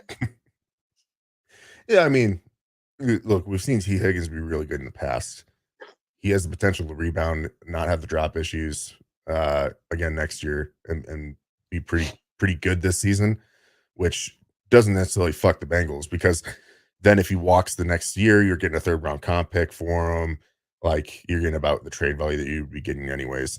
But yeah, I don't see him leaving personally. But I guess that kind of brings up, again, going back to the Bears, good get by them to bring in a Keenan Allen. Like, you've got your speed underneath guy in a DJ Moore, and now you've got a possession receiver, stick mover guy that you security blanket. Fucking perfect, man. Yeah. Joe Juravicious. That's like, when I think of a possession receiver, me as a Browns fan, I always think of Joe Juravicious. That year that he's here, he's fucking great. Like, that's always I could probably think of better options, but like not any issues with Joe Juravicious, because I like Joe Juravicious, but I still think Keenan Allen's a step above that. Like, no, yeah, for sure, he is way better than Joe Juravicious. But like, the dude that I associate with being the stick mover possession guy is always gonna be Joe Juravicious. Sure. I think we only had him for what, 1 year? Maybe it might have been only 1 year. Might have been. Yeah. That's a name I haven't heard in a minute. Yeah, oh, dude. Yeah. But a good we didn't have a whole lot of good wide receivers. We had fucking Muhammad Massaquoi and Brian Robisky's, and no offense, gentlemen. I loved when you were here, but you didn't necessarily. That was a fun receiving core. No standouts, but like, they were a fun group. Yeah. It's a bunch of names. That's bringing back, the past quite a bit there. Yeah. Again, names I haven't heard in a long time, but great names. Yeah. All righty. Who else do we want to talk about here in free agency? Because we could sit here and talk about every single team and every single signing. But we would be here for fucking hours. Yeah. But you know what? Let's stick with the Titans real quick. They get some improvement potentially at the defensive back spot. They've been terrible there for years. Oh, Mason Rudolph went there, by the way. Oh, okay. So no, there's no fucking backup in Pittsburgh. Justin Fields to Pittsburgh. Okay. Anyways, but so the Titans sign Chidobe Awuzie. That's a good get for them. Now, sure. I'm not a huge Chidobe guy. Like, he's been beat up. Injuries have kind of derailed where he was, in my opinion, on the projection to be top tier cornerback in this league. I believe it was the Achilles though that popped and has kind of set him back. However, the Titans have been awful in the secondary for at least the last couple of years, and that should help that team out. That team is going to look completely brand new. They don't have the same head coach. The quarterback is going to be different. There's no more Derrick Henry. Like, that team is 100% switched. So Chidobe Awuzie is a good get. And there were not a lot of corners that were really out there available on the market, at least not that I saw. Not impact guys, anyways. Yeah, it was not a good year for cornerbacks in free agency, and not a good year for cornerbacks in the draft outside of like your top 4 or 5, which we've already had that episode. If you want to go back and look at kind of some of our draft analysis on prospects, we are through the defensive side. We're going to pick back up again next week with the offensive side. We've only got a couple positions left to go over: quarterback, wide receiver, and the offensive line grouping. So those are still yet to come. But yeah, not a great cornerback draft, not a great cornerback free agency. Awuzie is a good get for them, but he's a guy amongst not a whole lot else there. To me, Titans this year, their focus has primarily been offense. They bring in Callahan, offensive guy. He's going to try to get that offense right, kind of let the defense hopefully make some strides, maybe through, additions in the draft later and things like that. But they're not making any big moves there. What they're trying to do is really see what they have in Will Levis and see, is he going to be a bottom end of the NFL quarterback here, or if we put some more weapons around him, is he going to be able to succeed a little bit more? They've got a different style two-horse. I got to piss real quick. Go ahead and keep going. Okay. They have a different style two-headed running back room there with Tony Pollard and Tajay Spears. Again, I think Tony Pollard overpaid for it, but on that offensive line, we talk about these teams that have started rebuilds and they need to start from the foundation up. Well, your foundation to me is the lines. We're the Lineman Lounge. The defensive and offensive lines are big starting points. Callahan brings in his dad, probably the best offensive line coach in the league, to help fix them. They got themselves Skoronski last year, who's a top end talent on their offensive line. They bring in Lloyd Cushenberry, 4 years, $50 million, which is a really good deal for him, but he is a solid, I'd say around the 15th best-ish interior offensive lineman, primarily center.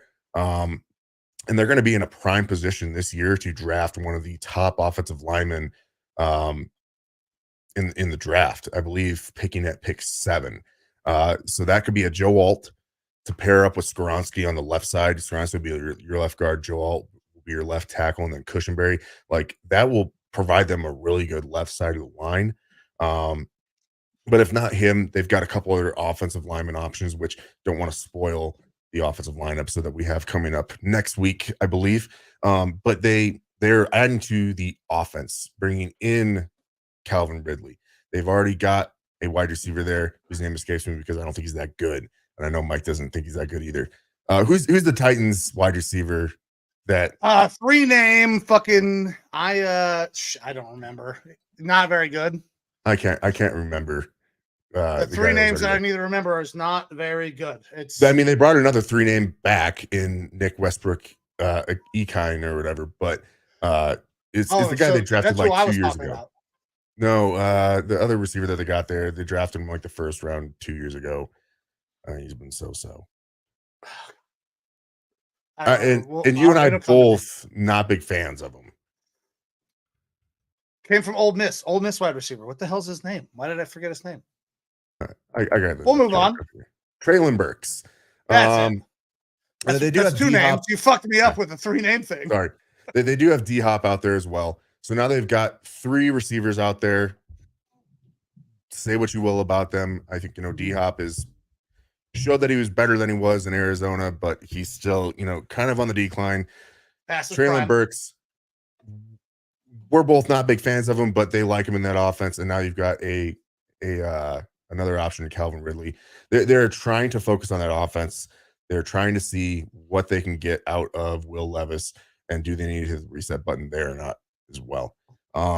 So the Titans, again, this was a tear it down to the studs type of rebuild, and I think that they're starting correctly by bringing that Lloyd Cushenberry. He's going to be their center. They already have Skoronski at the left guard, and they're going to be able to get one of those top offensive tackles on the left side, probably a Joe Alt or something like that to pair up. And they're going to have a pretty good looking left side of that line there, and some receiving options, along with a 2-headed running back room in Pollard and Tajay Spears that'll look different than what they had with Henry, but they're going to have a completely different look offense there Yeah. with Callahan being there. So they're heavily focused on fixing one side of the ball right now. That is the offensive side of the ball. So I see the vision that the Titans have there. I don't think they're going to be good this year again, but they have a vision and they're moving in that direction. So we'll see what Callahan can do there. All right. So we had some comments that came in a little while ago. Yeah. One from our boy Roberto Gusalini. He also said that the Vikings he texted this morning and said the Browns or the Vikings should both trade for Kenny Pickett. So okay, well, Kenny Pickett has been traded for. Baby Hand stays in Pennsylvania. He is going to, and that's why team. Goose just wants him off his team. Yeah. So which makes sense. I get it. Yeah, Goose, you should be excited. This is like the second coming of fucking cancer. I don't. Kenny Pickett is not going to stick around this league for too long. Now that Kenny Pickett maybe knows that he's going to a situation where he is 100% going to be the backup, it won't be a problem. But the relationship that he had with the locker room in Pittsburgh was obviously not very good. Bringing in Russell Wilson maybe hurt his ego a little bit. He was told at one point from reports that he was going to have a chance to compete to start, but that Russell was starting in the pole position. And there's no way that he shouldn't be starting in the pole position because he's Russell Wilson and you're fucking Kenny Pickett. Like, you have thrown less touchdowns in your entire career than Joe Flacco did for the Browns last year when he came off his goddamn couch. So Kenny Pickett needs to understand that he's not a starter right now. Probably is not going to have a chance to compete to be a starter. And it's good that the Steelers got him off the squad. Do I like that as a Browns fan? No. I wish they would have rolled it back with fucking Kenny. That's what I was rooting for, but it's not going to happen. And producer Amber coming in very quickly with the Goose. Shut your dirty mouth. Appreciate you, producer Amber, my beautiful wife, who actually, we need to give her a lot more credit. If you guys have seen any of the recent shorts, fucking TikToks, YouTube shorts, reels, any of that shit, that's because producer Amber works her ass off. She cuts a lot of this stuff together. So thank you to her, baby. I love you. And I know everybody else involved with what we got going on at the No Sleeves Network is very appreciative of the work that she puts in. Yeah. And we might be losing that TikTok here pretty soon, huh?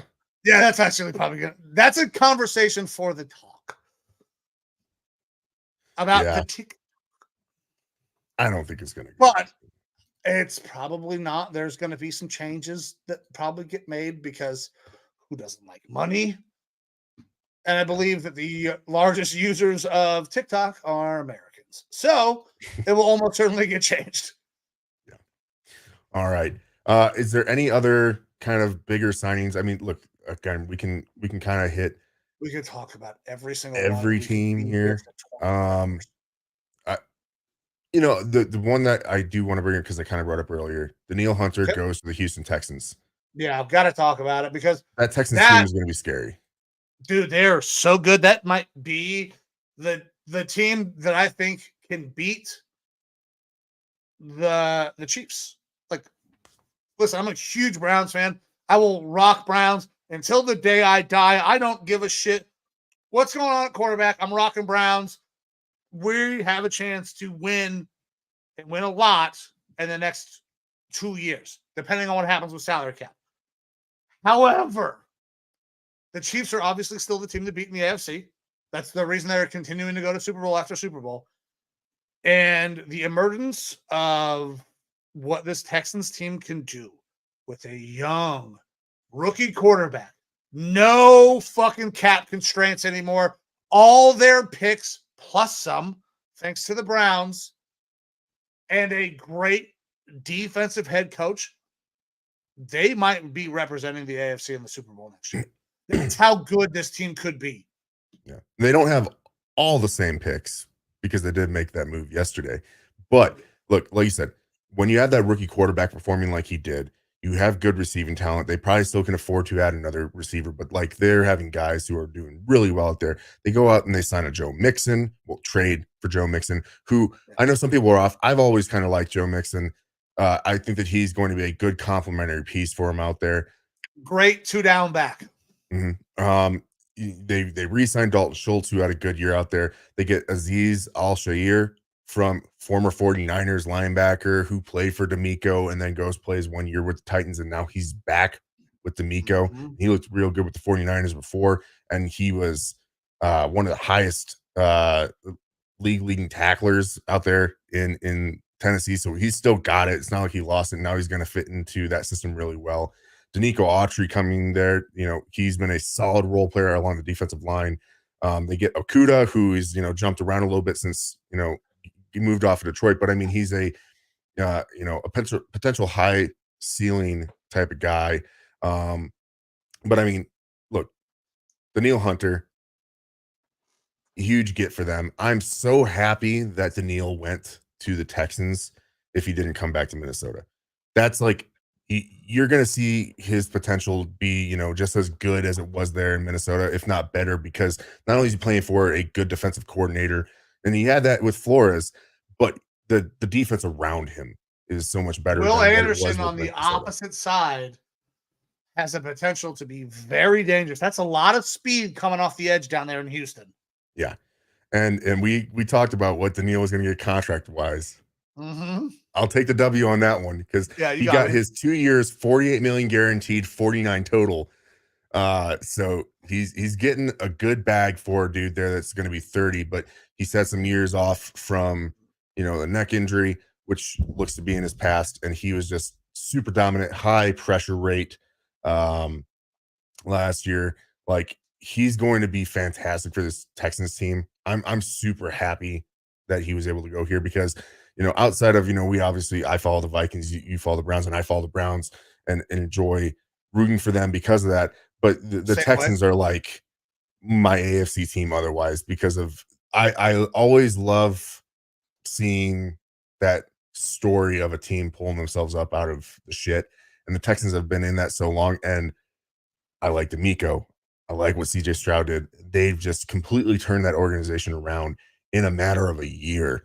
And now this offseason, they're able to say, hey, we not only built that good foundation and got a whole bunch extra, we hit on so many draft picks last year. Like, we are competitive now. We got money to do this now. Let's make a move. And so they are truly entering a potential deep playoff run window right now. And so for Daniil to go there, I'm super happy for him. And that Texans team is going to be super strong, super fun to watch. I think that they're going to be one of the most sought after defenses in fantasy this year because, look, they did make a trade, and we can get into that when we kind of talk about our own teams and how we feel like they've done. But they made a trade and they moved back out of the first round. But if you're looking at guys in different pockets and stuff like that, they've got options still in that second round to bring in day one starters that are going to be contributors, guys like maybe a Tavondre Sweat, who's going to be right in that range for them, shore up that defense even more. They're going to be able to go out and get another wide receiver who can be a day one starter around those spots. Like, they don't have a ton of holes because this team turned themselves around really well, really quick. And so it's kind of like just adding more icing onto the cake for this team. I'll say this: if I'm a Texans fan, they replaced like Jonathan Grenard, who I know we're going to talk about when we talk about your Vikings. They lose him, they replace him with a Danielle Hunter. Yeah, like so they're in a great fucking spot, man. Yeah, absolutely, and that's It's going to be a fun team to watch. It's going to be really good. So listen, we're a long way from being able to bet anything on football. However, I would be willing to bet that the lines on the Texans are going to be kind of light early in the season because of, maybe all the moves, guys that they lost. This team is going to be so good. They're so dangerous. Like, if you want a sleeper team to maybe bet Super Bowl options. Who plays who? That fucking putting the Texans in there is going to pay you a little extra. Yeah. Because the Chiefs are already locked. Like, that's the team everybody expects. The Texans could fucking get you some good dollars, though. Yeah, for sure. All righty. Any other teams, any other signings, things that you want to talk about before? I'm sure we want to give a little bit of focus to our teams here. No, man, let's dive into our teams, and we can go ahead and start with yours because I just brought up was it Grenard, who I think that you're probably excited about. You're sad to see Daniil go, but signing a young pass rusher to a 4-year deal, not over $20 million a year, I believe. The contract, what's the average value? 19 a year. Yep. That's pretty good money. That's good production that you can get as well. So let's talk about your boys, and we can start with Grenard. Yeah, so I've been very happy with the Vikings offseason so far. I'm liking almost all the moves that we're making right now. Grenard, young, he's taking a step forward every year, and then last year, he goes out and puts up a good amount of sacks, good rushing numbers overall, and he's not bad against the run either. He's that Daniil replacement. We're not going to get the same production out of him because it's really tough to do that. We're talking about, one of the top defensive ends in the league with Daniil. But Grenard on that sort of a deal, I think is in a couple years going to look really good, especially if he continues to excel and get better like he has now, 26 years old. So he's right in that window of when guys are really hitting their stride. But I'm not expecting him to come in and be that one-for-one Daniil replacement. This is a Brian Flores defense that last year had Daniil Hunter. And that's about it. You had excellent work from Ivan Pace, a UDFA. Harrison Smith, not what he was in previous years, but still solid. And then you're getting guys who are, I don't want to call them no-namers, but to a lot of the other people in the league are no-namers who are contributing, at safety and things like that. We didn't really have a whole lot on defense, and Flores got a lot out of them. At one point in time in the year, they were a top 5 ranked defense. And that fell off again. But again, you're playing with a lot of guys who are, fringe starter backup level. Well, you had guys, so many guys on 1-year deals. You had tackles for hire last year. Yeah. Essentially, like that was what you had. So your linebacker spots both were on 1-year deals. Yeah, Jordan Hicks on the left. Jordan Hicks, and then that was it. Other than Ivan Pace coming in as a UDFA, so we got him a little bit longer term. But yeah, there wasn't a lot of talent on that defense, and we got a lot out of it. To me, this is a holistic change on the defense. Brian Flores is, from all reports, heavily involved in every single person that's being brought in. Like, he's kind of in charge of that side of the ball, saying, these are the guys I want. These are the guys that fit my system. These are the guys I need.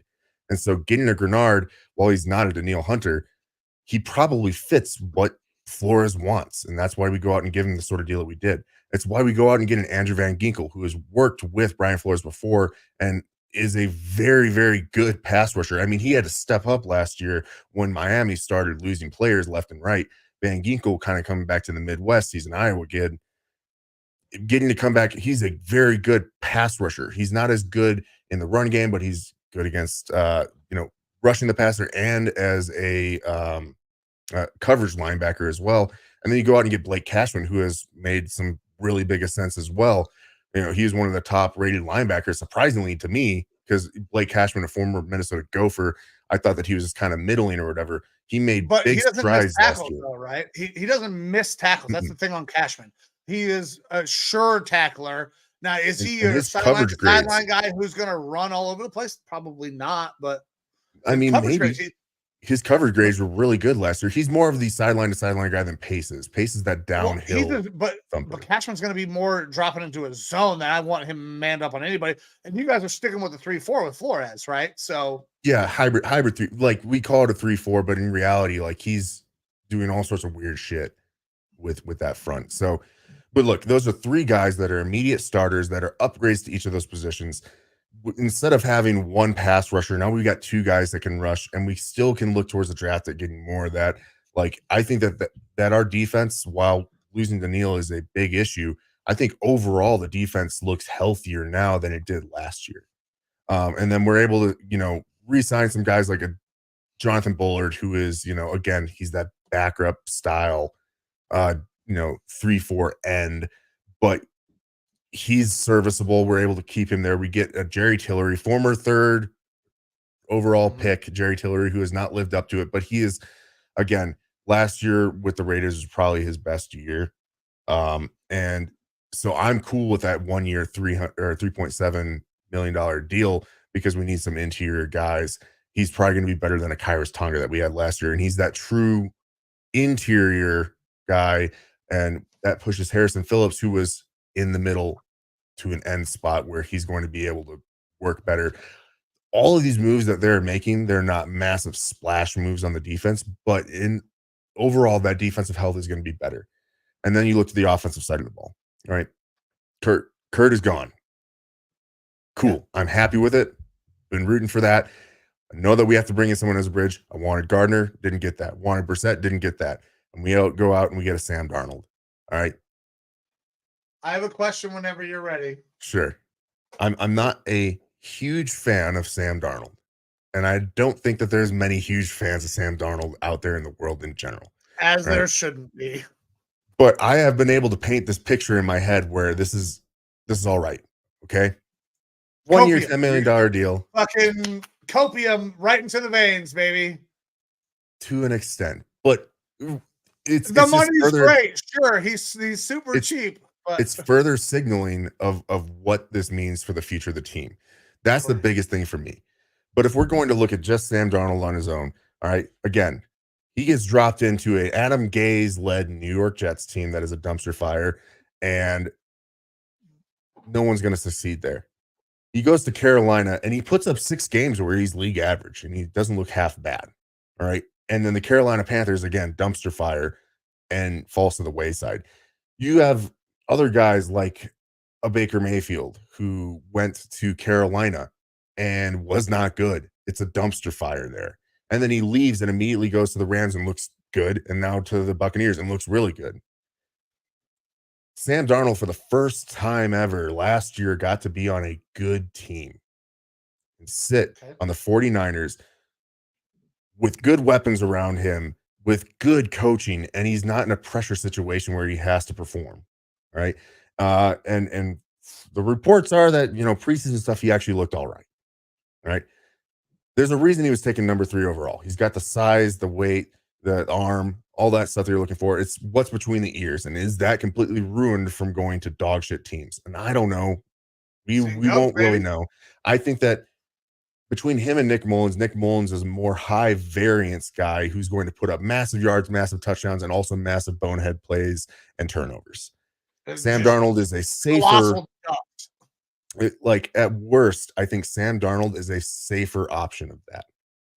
But I guess he was kind of sought after. Like, the reason why we paid him $10 million, which again, not that much, is because we were in a bidding war allegedly with Denver.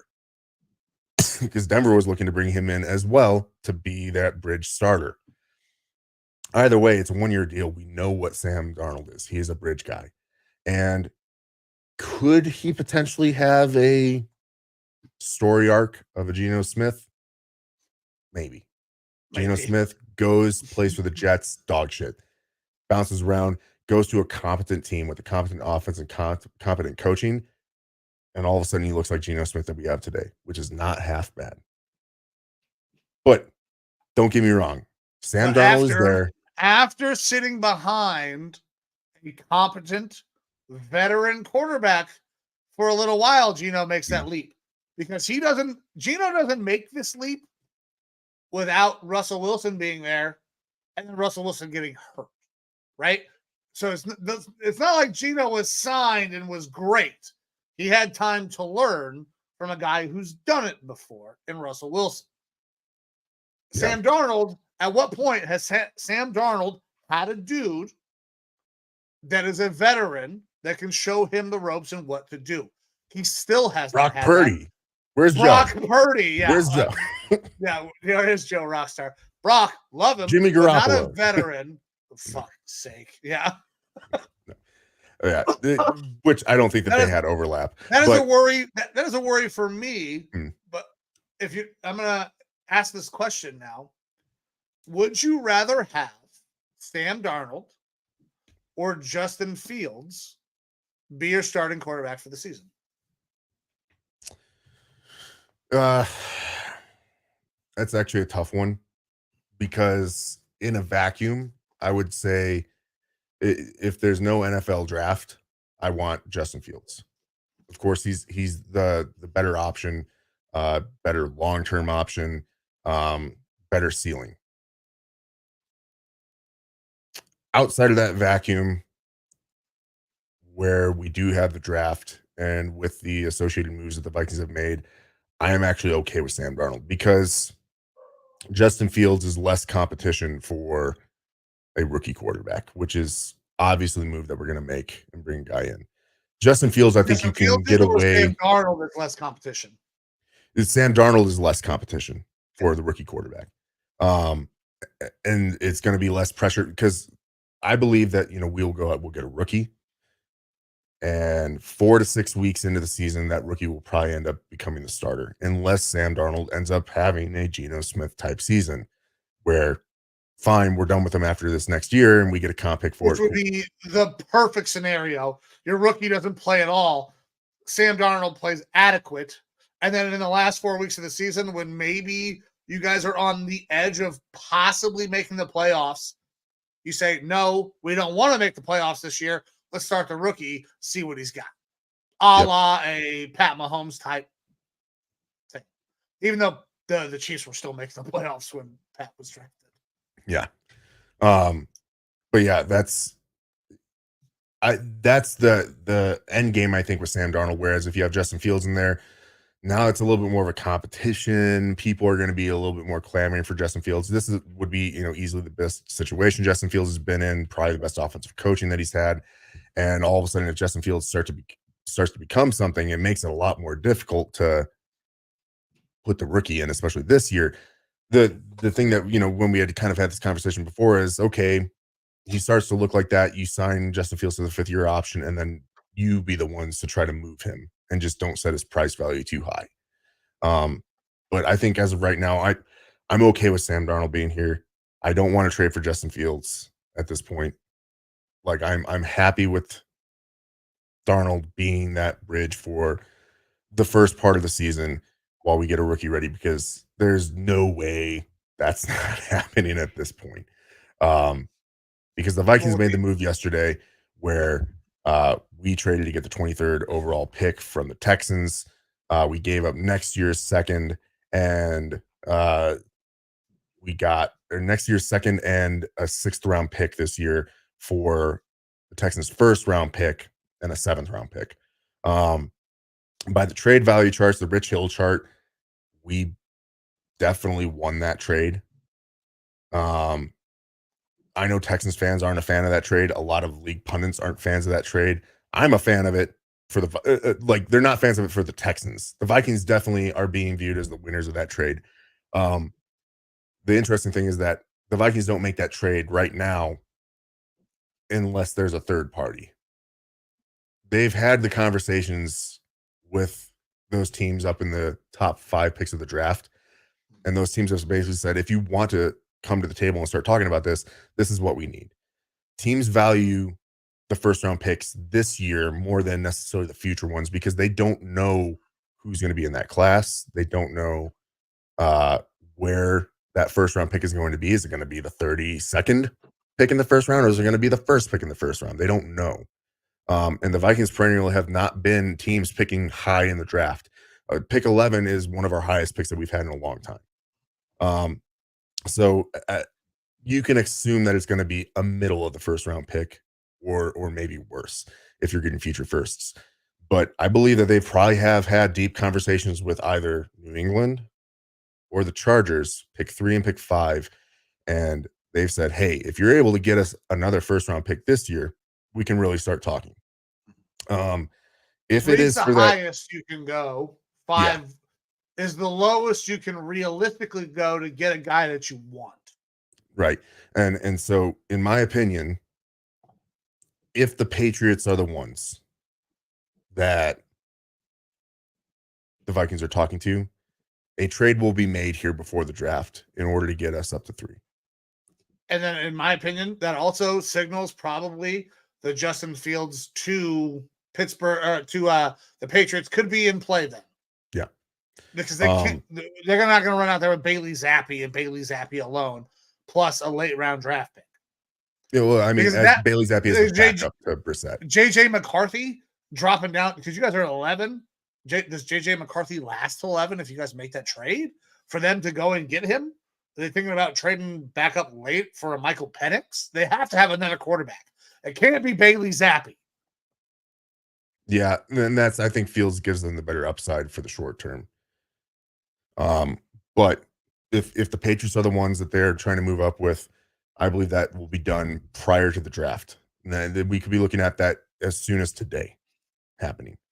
Because if we are, again, going by the Rich Hill trade chart, picks 11 and 23 give the Vikings just over 2,000 points, and that third overall pick is less than 2,000 points. There is a quarterback tax that will be involved, so there's going to have to be more thrown in there. But the way that this move is working out right now, it sounds like the Vikings might not have to give up a first-round pick next year in order to get to that spot, because that's sounding like it's too rich. Now, I understand if we have to do it, but the common notion is that if the Vikings trade 11 and 23 for the third overall pick, they're going to have to throw in something else. If they end up throwing in a first next year, that we could be getting the Patriots second back. You'll get return. A pick back this year. If you give 3 1s, you'll get something back this year. That it could be the second round pick next year that we get back. Oh, you think it'll be next year that you get something back? If you toss in 2 1s and a 1 next year, you're only getting the second back for 2025? Yeah, and that's part of that quarterback tax, which we see recently, the 49ers giving up 3 first-round picks to move up, a relatively same amount and things like that. So 3 first-round picks, but those were 3 first rounds spread over 3 years. We're talking about 3 first rounds, 2 of them being this year, which is a higher value than over 3 separate years.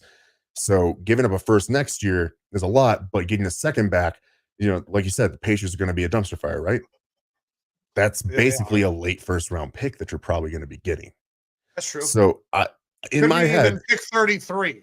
Yeah, in my head, I don't necessarily like that, but it's not terrible. We're not giving up 3 first round picks in consecutive years. Like after the draft is done this year, the draft is over. Those picks are gone. It doesn't really matter. And then we're only looking at 1 first round pick being gone. So it's almost like we gave up our first this year in a swap and a first next year. And I'm not. Yeah, I agree with you. I 100% agree with you in the way I view trades, but I don't think a lot of people do view it that way. Like the draft picks this year are already spent. Whether it's 2 1s or whatever, it's what's coming in the future. I know you get your draft charts, your trade charts, because one trade chart, one says that you guys fleeced the Texans. And another trade chart says that you guys got fleeced by the Texans. Yeah. So it depends on how you view those picks. Right. Yeah. And that's why I say, like, it seems like a lot of pundits, including Texans fans, are not happy with the trade for the Texans. And that's kind of how I view it, is like the Vikings kind of made out with this, not looking at just the numbers of like trade charts and stuff like that. I feel like the move to get those picks this year, aggressive, but we ended up coming out on top on that one because we moved up a bunch of spots in the draft from 42 to 23, almost 20 picks for a second next year, which is valued as like a third round realistically at this point. So in that view, like I'm very happy with the trade, and it's an obvious signal that I do not think that we make that trade unless we have a third party. And again, I think that's number 3 with the Patriots or number 5 with the Chargers. I don't think that the Cardinals will move off of pick number 4 because I think that they're going to get Marvin Harrison. The only way that the Cardinals move off of 4 is if the Patriots stick at 3 and take Marvin Harrison. And at that point, then the Cardinals will be like, okay, we'll be open to trading this pick back so that someone can come up and get a Drake May or a Jaden Daniels, whichever one of the two is available. Yeah. All right. Now, who are the Vikings going up to get other than just being a quarterback? Drake May, JJ McCarthy. Those Yep. are probably the only two options. And after going back, it makes sense. I've started, getting my quarterback things in. Drake May, quarterback 2. Jaden Daniels, quarterback 1. Caleb Williams, we'll talk about that when we get to the I know that I'm fighting an uphill battle with you with McCarthy, and I do have some interesting stats and stuff like that for our quarterback episode that we'll be able to go over. And I'll say this. Some people will say I went and checked the box score. So I have analytics because I looked at stats. And that's not necessarily the case, right? Because you have to watch the game, because you can't, what they're seeing does not equate to what the fuck their stats are. Yeah. I've got stats that break down the things specifically for level of defense being played against, times that the quarterbacks were taken out of the game, things like that, that paint quite a different picture. Third down specifics, third down yardage specifics, things like that. So I did see that stat. He is very good. JJ is very good on third down.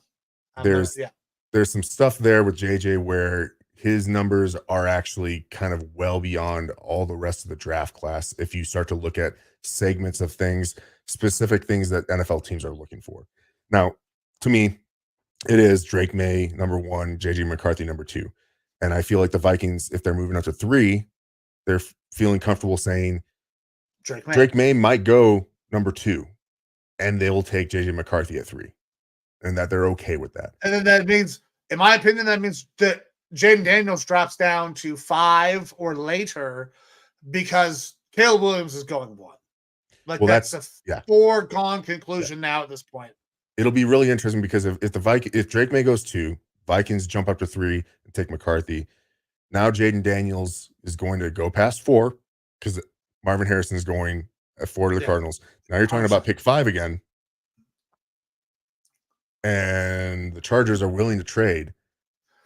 The Chargers are willing to trade back. The Patriots have already traded back, and maybe you're looking at a chance to move back up to go and get that potential franchise quarterback. So you have that from the Patriots, but you also have 3 teams behind them that would be vying for that quarterback. And only one of them makes sense. Only one of them makes sense as a actual true trade partner. And that's the Giants, unfortunately for Jaden Daniels, because the Broncos and the Raiders are the 2 other teams that want Jaden Daniels. And both of them are in division with the Chargers, and Jim Harbaugh ain't going to trade in division. No, Harbaugh is fucking, there's no way. Based on the pettiness of the entire Harbaugh family. No, listen, I respect the level of coaching, what they have done. They are top tier in everything that they do. But there is a level of pettiness that goes a little bit along with the Harbaughs, especially fucking. It'll be interesting. There's no way they trade inside the division. Yeah. I'm trying not to yell this episode. I'm trying to keep the blood pressure down. Yeah. So I think the Vikings are probably trying to move up to 3 again. Our 2 first this year, and probably a little bit some next year. Apparently, the reports are out that the Vikings really like JJ McCarthy, but they're enamored with Drake May. But I also think that they could say, because those 2 picks get them to pick 3 if you're going by trade charts. And obviously there has to be something else thrown in there. So those picks absolutely get them to pick 5. They might say, hey, if the Patriots are going to stick and take a quarterback here, if we go to pick 5, we're for sure getting our quarterback in one of the 2 guys, Drake May or JJ McCarthy. We're happy with that. And we don't give up a first next year at all or any of that extra draft capital. So those are the 2 options that I think are going to be happening. I'm happy with either of them coming to the Vikings. They both have their flaws. We'll go into that here. Probably our one of our final weeks of going over picks here of draft prospects. And we'll be able to break down things that we like and dislike about them then. But make no doubt the Vikings are being hyper aggressive, like I was looking for, asking for, wanting to see. It's one of the most they were exciting off last seasons year. I've had. They were last year as well, but they were rebuffed. Mhm. They could not trade up to 3 to go and get Anthony Richardson from the Colts. So, Yep. So it's going to be a lot of fun for me. Like I said, we talked about this at the beginning of the show. No Sleeves Network. The website is out there. Throw the site up there will again, be. Mike. Oh We're yeah, going to I be will having absolutely do that. blogs. We're going to be having our own personal thoughts and things like that. And you're goddamn sure I'm going to be on there posting about the Vikings and the stuff that we are doing right now in the off season, the way that we are moving forward, my thoughts on what we should do, things like that. So that is absolutely going to be coming pretty soon. I'm super excited. I can't complain about the moves that the Vikings have made so far. Like we brought back Brandon Powell, who I thought was an excellent number 3 for us last year. I love the 3 main defensive players that we got in Grenard, Cashman, and Van Ginkel. I don't think that they're world burners. I think that they are very good role players for our defense. Like I said, our offense is good. It's a quarterback away from being really good. Oh, not to mention we got Aaron Jones, which I'm very happy with because look, I can talk about Alexander this now. Madison was bad. Aaron Jones is better than Alexander Madison, but I know that you're not an Aaron Jones fan, or you weren't I have until hated last week. I've hated Aaron Jones because I've had to go up against him for so many years, and he's been very fucking good. He's a good pass blocker, a good runner, and a good receiver. He's good at He's all 3 slow to things. step. It's still going to be a committee. Going to need to be a committee. Aaron Jones is slowed A little bit. He got slowed last year by multiple injuries, but the last, I believe, 6 weeks. He's 30 years old and he's had multiple But the last, I believe it was 6 weeks of the regular very season good. that he played. When he was fucking clean He and was a healthy, top 10 back. he was good. He was very good. He was very good in the playoffs as well. Like he still has juice. And those Packers players, when they come over to the Vikings on a cheap deal, I mean, 1 year, $7 million for him right now. They play hard against the Packers. So I love that. And yes, Ty Chandler is going to get his time as well. He's going to be that good change of pace, but Ty Chandler is not a very good pass blocker. So like they're going to mix and match those roles really well. I really like what Aaron Jones is going to be able to do in the screen game. So I'm super happy about that signing, but the offense is basically ready to go. We just need a quarterback, and we have a bridge one, and we're going to have a rookie one before too long. And the defense, I feel like, is in a better spot than they were last year. So I'm happy with that. And then it's probably going to be very defensive heavy in the rest of our draft, which we aren't going to pick until day 3 now. Right. Okay, so that website is up, nosleevesnetwork.com. Go check it out. There's one blog up right now. And that blog is not really going to give you a lot of football information. Not going to give you a lot of sports information. Really, I wrote that first blog as kind of a thank you to everybody that has rocked with us since we started. Evo, Matt, everybody. We got people on other shows. Producer Amber, I wanted to make sure that I shouted out her today because this No Sleeves Network thing is a big deal to us. It is something that we have been building to for a long time. We have not had an instant success. We are not a fucking fly out of nowhere group. We are going to continue to grind. We are going to continue to do these things. It's going to come to you every week.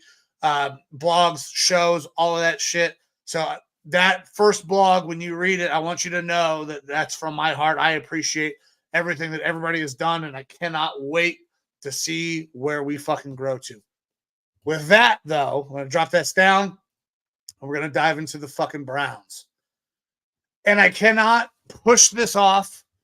It has to be the first name that is talked about because it should be the first name that is talked about considering all the things that have happened on Browns Twitter within the last week. Jameis Winston is the backup quarterback of the Cleveland Browns. And I actually kind of like it. Listen, I'm a Flacco fan. I will have Flacco fever for the rest of my life. That fucking 4 or 5 game stretch that Flacco went on was amazing. But when you look at what Flacco did versus what Jameis Winston has been in the league, they're the same fucking player right now. High risk, high reward, boom bust, touchdown or pick. They're the same fucking player, essentially at this point. But Joe Flacco has done it at a higher level, won Super Bowl MVP, won a Super Bowl. So I'm okay with Jameis Winston being the guy because they're the same guy. And the system has changed because we're no longer running that for sure Kevin Stefanski system. We are going to include a lot of other things that Dorsey was doing up in Buffalo, which is more spread, more wide open. And Jameis fits that way more than a Joe Flacco does. So schematic wise, it makes sense. However, for the Browns to not even offer a contract to Joe Flacco is intriguing is not the right word. It's asinine. I understand that maybe Jameis can fit the system a little better, but you have somebody who knows the coaching staff, can probably adapt a little bit, but he's not going to be able to escape. Like Joe Flacco made a lot of sense. But that didn't need to happen. Some of the things that did bother me about this entire situation, and for everybody watching right now, and for friend of the show, Nick Carnes, I'm going to bring you up a little bit. Carnes, friend of the show, has been on the show multiple times, has, done mock drafts with us, made a comment that he would love Joe Flacco to come back to the Browns because a comeback player of the year, could be a great backup, good guy in the room. And that all goes out on Twitter and then is subsequently blocked by Deshaun Watson on Twitter. So that is a little bit concerning about why certain people are overly concerned with it. Like, let's not get this twisted. Evo, you and I, we are not media. We're two assholes. We're dummy thick idiots who having some conjecture on a podcast. Well, I'm not the media. So my stories aren't going national yet. I mean, we'll see if they ever happen. But like that kind of reaction is bothersome, even though it has now been corrected, switched. Nick Carnes, love you, buddy. I'm pumped for you guys to go out and do your own thing and make a run. But it's so stupid that like that, and it has consumed Twitter, the back and forth, the debates about what is going on with the backup quarterback in Cleveland and why Deshaun Watson is doing these things. I'm happy that fucking eating W's. Jameis Winston is here. But it still doesn't alleviate the pressure of what's going to happen with Deshaun Watson and the way that situation is being handled. Because it's not being handled well at all. With that said, let's move on to some other guys that have been signed by the Browns. Jameis, I think, will be great. Low fucking money, $4 million guaranteed. It's the same deal that Flacco got, which is why there's some vitriol, like, why not bring back Flacco instead of Jameis when it's the same money?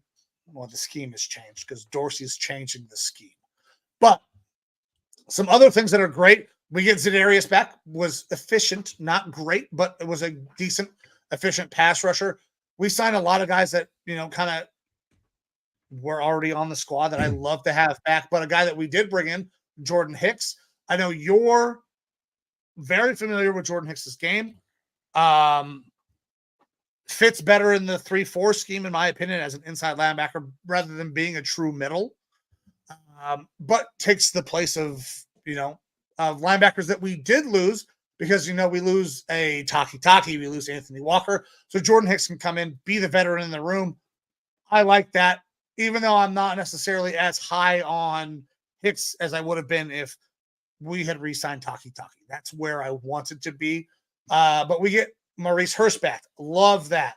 We signed Quentin Jefferson, who is a great penetrating 3 technique defensive tackle to help generate some pressure on third downs. It's not an every down guy, but this is a Jim Schwartz defense. We're expecting a lot of rotation on that defensive front, so it makes a lot of sense, and I love that fucking signing. Devin Bush, it's another one, like, it's a flyer.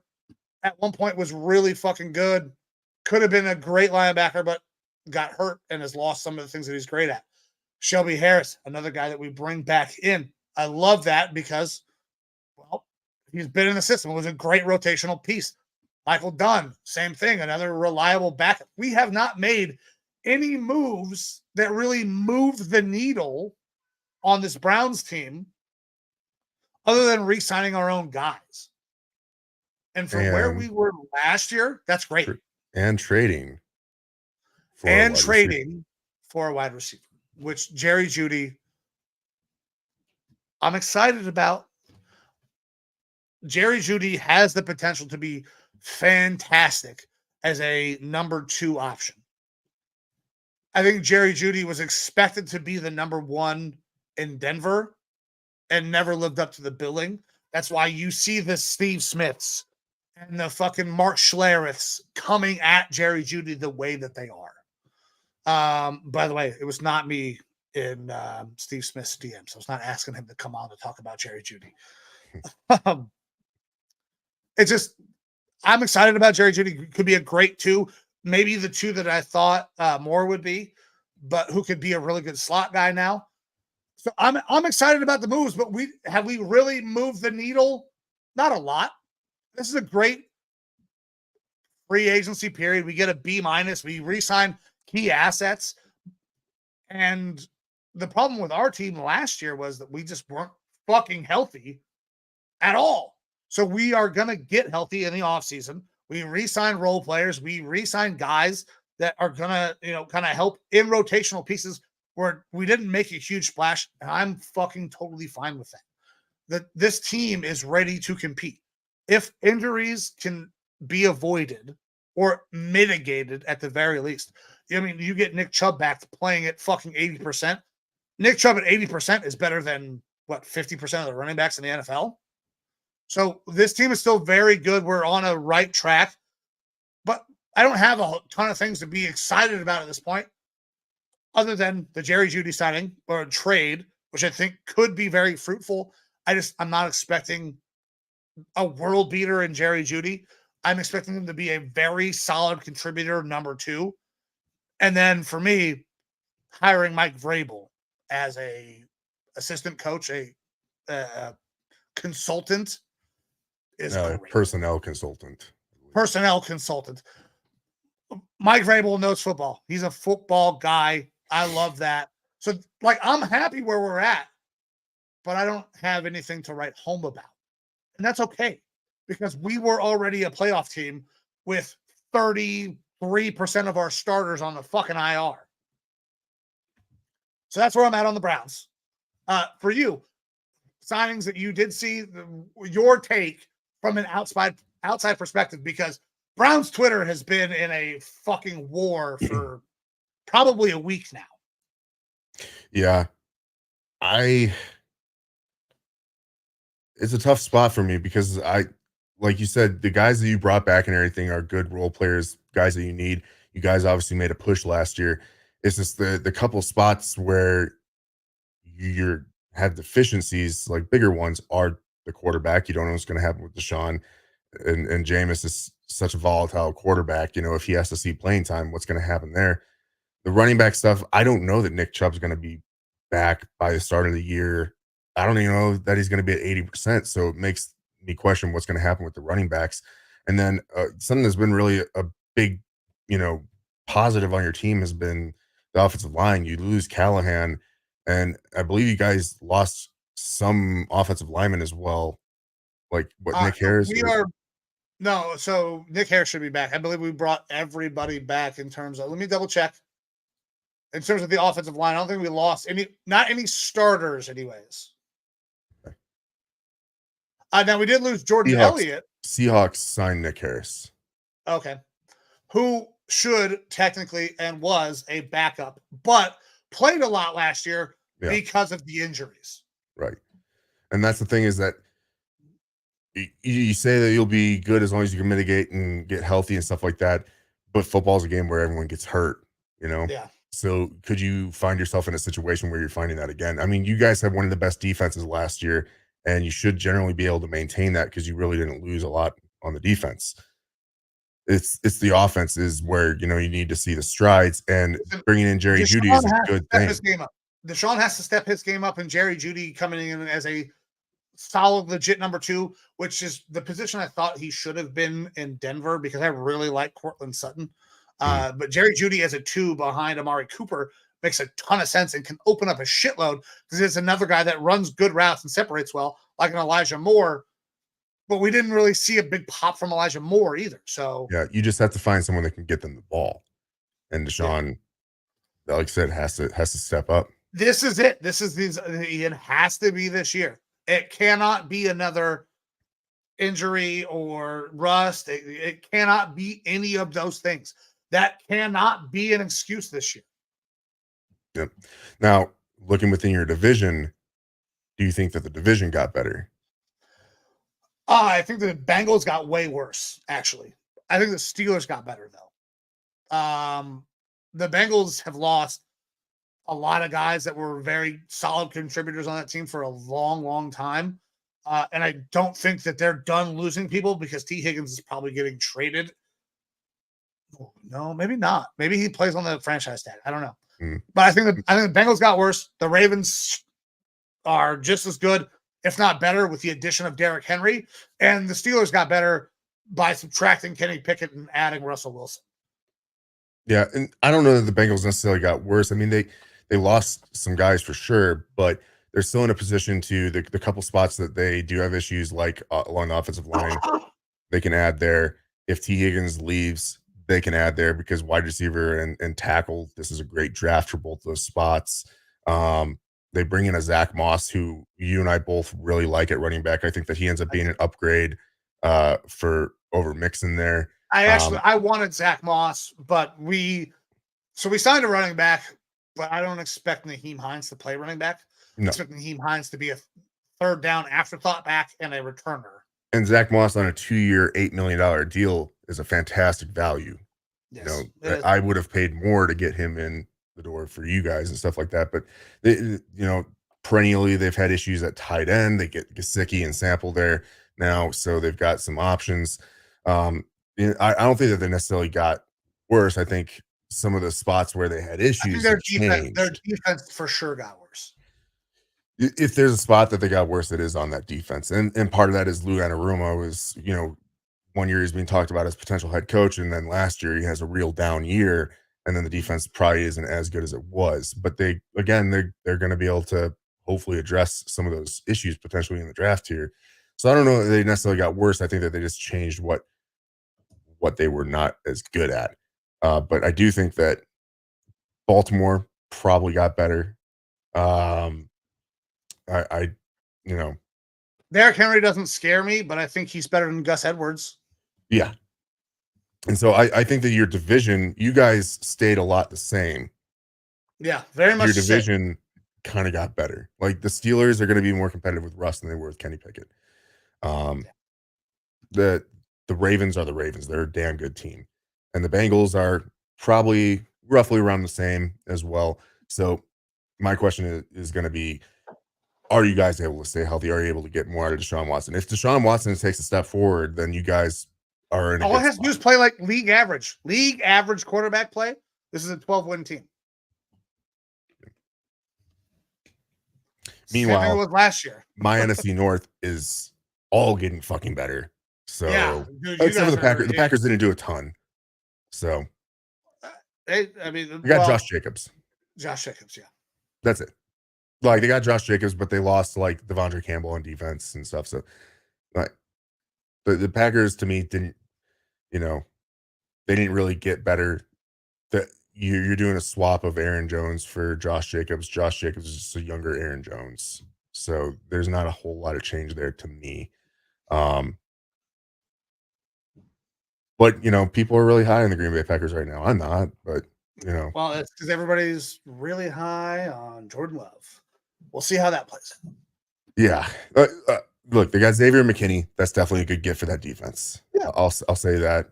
Josh Jacobs, good get at running back, but it's going to focus around Jordan Love. And is he going to continue to take steps forward, or is he going to continue to be inaccurate? So, but yeah, the Lions and the Bears both tremendous. Like the Bears obviously are making a big leap. The Lions, they've brought in, Carlton Davis and stuff like that. That's going to help them out. They got Meek Robertson at quarterback. That's going to help them out. Marcus Davenport is a waste bringing him in, but they got DJ Reader on the defensive line, who is coming off a bad injury, but if he plays like he had been playing for the Bengals, he's going to be a solid addition. That's actually somebody that I kind of thought that the Browns would go after, but so, and the Detroit Lions were already good. And so, the NFC North is a scary landscape for me right now, which is why I'm really looking forward to the quarterback that we get and hoping that they are able to provide that spark to my team. All right. Well, brother, I got nothing else on my Browns. You got anything else on the Vikings or any other names you want to cover before we dip out of here? Because a little over 2 hours now. Yeah, the only other thing that I really wanted to talk about, which I think that there's some confusion with, is the tampering stuff. So we have Saquon going. Go ahead, do your thing. I don't pee. I'm going to piss my pants. All righty. So we have tampering issues potentially with Saquon Barkley and with Kirk Cousins. Now, the Saquon Barkley stuff going to the Eagles, and man, the Snake Quan is trending on Twitter right now, apparently. Giants fans are not happy that he left and went to the Eagles. That's a real good get for Philly.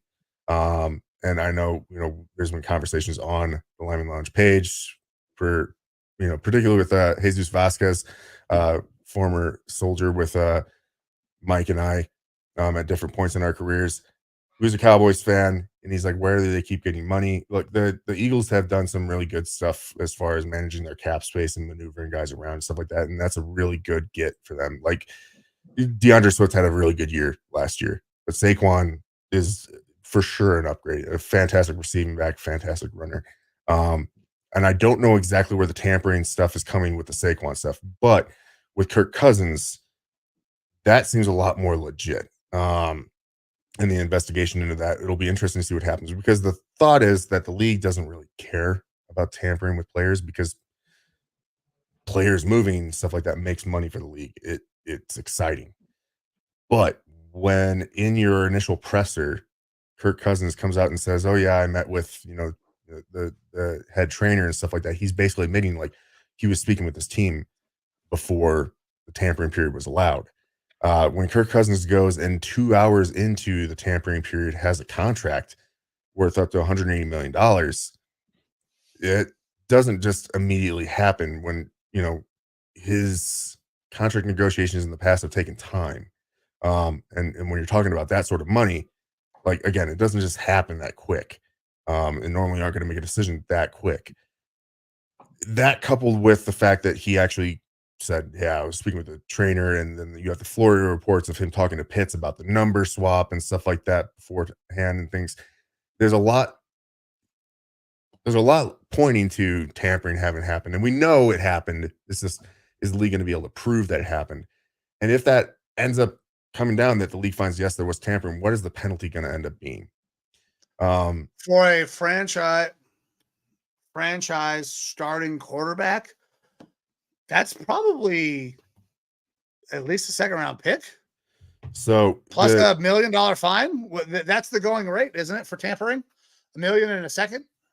Not necessarily. So the most recent tampering case that we had was last year with the Arizona Cardinals and the Eagles when they got Jonathan Gannon as a coach. It was found that the Cardinals had tampered in order to get Gannon while the Eagles were still in the playoffs. The difference here is that A, it's Jonathan Gannon. It's kind of shitty. But B, the Cardinals self-admitted, said, oops, we tampered. And so we came to an agreement with the Eagles to make this right. They basically did a pick swap of, I believe, 5th round picks or 3rd round picks. I can't remember which. And then Cardinals gave up a late round pick, like a 6th round or something like that. It was very little compensation. The difference here is that this is Kirk Cousins. He is about to be a free agent, and not really in the market to stay with the Vikings because the Vikings weren't going to match the money. But he is a really big name, and that's a big amount of money. So the penalty could definitely be steeper. The main thing that I want to point out to for some Vikings fans is that the Vikings don't stand to directly benefit from this. Yeah, you guys don't get shit. There's a lot of people saying in Vikings social media space, people saying, well, the Vikings got screwed because the Falcons tampered with Kirk. Well, the Vikings were able to essentially tamper with Kirk the whole time as well. Keep this in mind. Like, the Vikings set this line in the sand and said, this is what we can pay you. If you can get better elsewhere, we understand. I mean, the tampering thing is going to be weird because it depends on how the NFL wants to go about it. Because if you look at different times that tampering has been founded, the range is very different. 2016, the Chiefs get docked a 3rd round pick for talking to Jeremy Maclin. The Jets were fined $100,000 for tampering with Darrelle Revis, but the Dolphins were fucking fined and had to give up a 1st and a 3rd round pick for tampering with Tom Brady. So, like, the range is crazy here. The problem none with of this goes to Minnesota, but that's the thing, is the problem is that Vikings fans immediately jump to this most recent Cardinals and Philly thing and say, oh, they negotiated stuff and did a pick swap. Yeah. And the Vikings fans are saying, well, we'll swap 9 and 11 with them. It's not happening. The Vikings, the only benefit that the Vikings would get out of this is if that first pick for the Falcons goes away, because then pick 11 now becomes pick 10, and pick 23 now becomes pick 22, and those are more valuable picks for us to trade up in the future. But we're not going to get anything directly in return for this. So if the Falcons end up being found to have tampered, they're going to have to make a determination extremely quick for this to affect this draft, because it'll be, hey, this happened, you are found of tampering, this is the penalty, and then the team will appeal it, and whatever will come with that. We are sitting at 40 days, 41 days until the draft. That's a lot for this investigation and then the appeals process to take place. So I feel like if there's some sort of a penalty, it might come next year. But there's this big contingent of Vikings fans saying we're about to get pick 9 because we're going to do a pick swap. That ain't going to happen. The best that you can hope for right now as a Vikings fan to get something out of this is that they lose the number 9 overall pick, which is a hefty fucking loss. And then that makes our picks a little bit more valuable in order to trade up and get our guy. So I would, for any Vikings fans that see this, I would pump the brakes a little bit. It's probably not going to affect anything. Focus on us and what we're doing right now, not on what the Falcons are about to be penalized for potentially. And then as far as the Saquon stuff, while you were off draining the main vein, for the Saquon stuff, I know that it was brought up about tampering with him, but I haven't really seen a whole lot of substantiating why they're saying that it's tampering. I feel like it's more of Giants fans being upset that he went to a rival.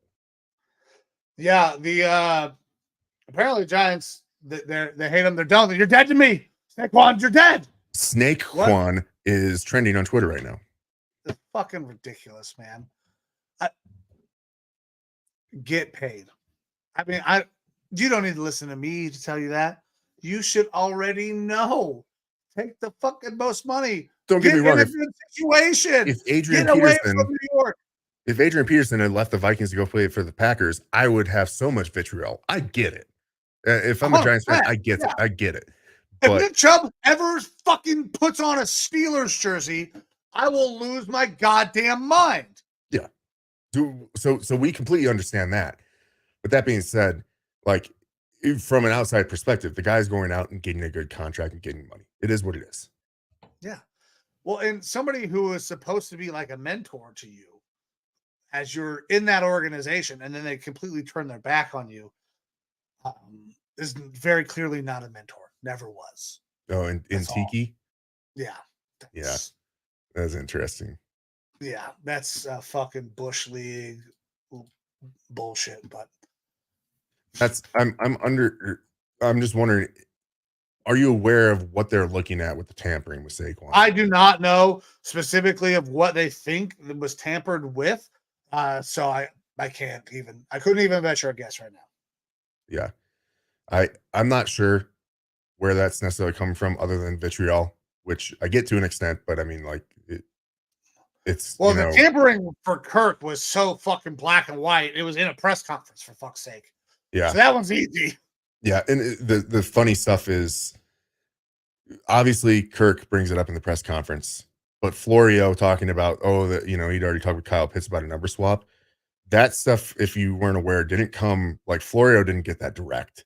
He got it from his wife, who was talking with Julie Cousins, Kirk Cousins' wife, at a party. And Florio was kind of standing behind and getting the scoop from Julie Cousins, saying that the Cousins felt disrespected by the Vikings, that they weren't giving up more money and this and that and the other about, Kirk's already talked to Kyle about number swap and stuff like that. And that's, Florio put out that report. Then other people came at Florio, other media personalities, saying, you don't have that information, blah, blah, blah. It's BS that you're just saying a source close to, blah, blah, blah. And Florio was like, no, fuck you. I heard it from Julie Cousins through my wife. Like, he threw his source out like, real quick. Motherfucker, which I got this. Which in most journalistic senses is absolutely what you don't do. You don't give up your sources, even if someone's poking, prodding at you. He took the bait, hook, line, and sinker on that one and gave it up. And so, inadvertently, Julie Cousins, wife of Kurt, might have just fucked the Falcons. You know what? She's a nice lady. She picks nice clothes for Kurt, whatever the fuck we're calling Whatever you him. want to call him, I'm good with it. Dude, honestly, I don't care. I don't know if they have Kohl's down in Atlanta. Oh, they have a Kohl's in Atlanta. It's in a very white suburb somewhere outside of Atlanta, probably. There's definitely a Kohl's, but maybe not in, like, central Atlanta. I've seen some of the most hilarious stuff, though, from Vikings fans coming out that are upset against Kurt. Switching by Kirk has been interesting, to say the least. Look, I love Vikings fans are saying, I will never shop at Kohl's again. Fuck my Kohl's cash, all this shit. Like the Kirk Crusaders, as they're put on one of my favorite other football podcasts that I watch, Purple Daily. The Kirk Crusaders is what they call them. They have come out in droves being very upset at him for the money and stuff that he took and that he wasn't willing to come back and take a Tom Brady deal and blah, blah, blah. And I get it. Like, I see both sides of it. Like, if he wants a championship, he should do what Tom Brady does and move his money around and things like that. But that's not who he is. He's a family man first. He wants the money. And I get it. And it's a good situation for him. I didn't know there were Kirk Crusaders because we've had the Baker Bros and the Watson Warriors. Yeah, there's guys who are ride or die Kirk lovers in the Minnesota fandom. And I get it to an extent. They just want to fucking win. Yeah. I don't give a shit who's playing quarterback. I just want to fucking win. But yeah, Falcons, I think it's a great get for you. You are going to have a ton of great stats, probably a decent record, and a first-round loss in the playoffs. And it's fine. It is what it is. But,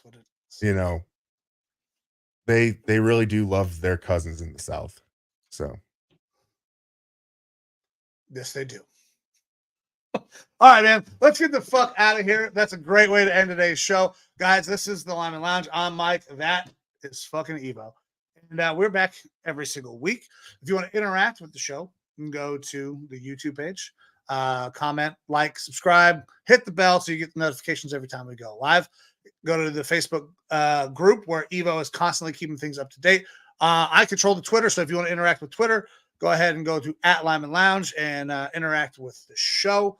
Also, now newly, if you want to get additional content from the No Sleeves Network, go to nosleevesnetwork.com. It has our podcasts, this one and the talk. It has our video game streams, Trauma Romeo Gaming and Norski Gaming, as well as blogs coming out. First one is out now. The second one, third, all of those will be coming out in the near future. But guys, thank you very much. Anytime you spend time with us, we greatly appreciate it. Time's the most valuable thing that you have. Evo, give the people one final word. They love cousins in the South. That's That's right. the word, I like baby. it. That is the word. Guys, thank you very much. I'm Mike. That's Evo. We're getting the fuck out of here. We'll see you next week. See you.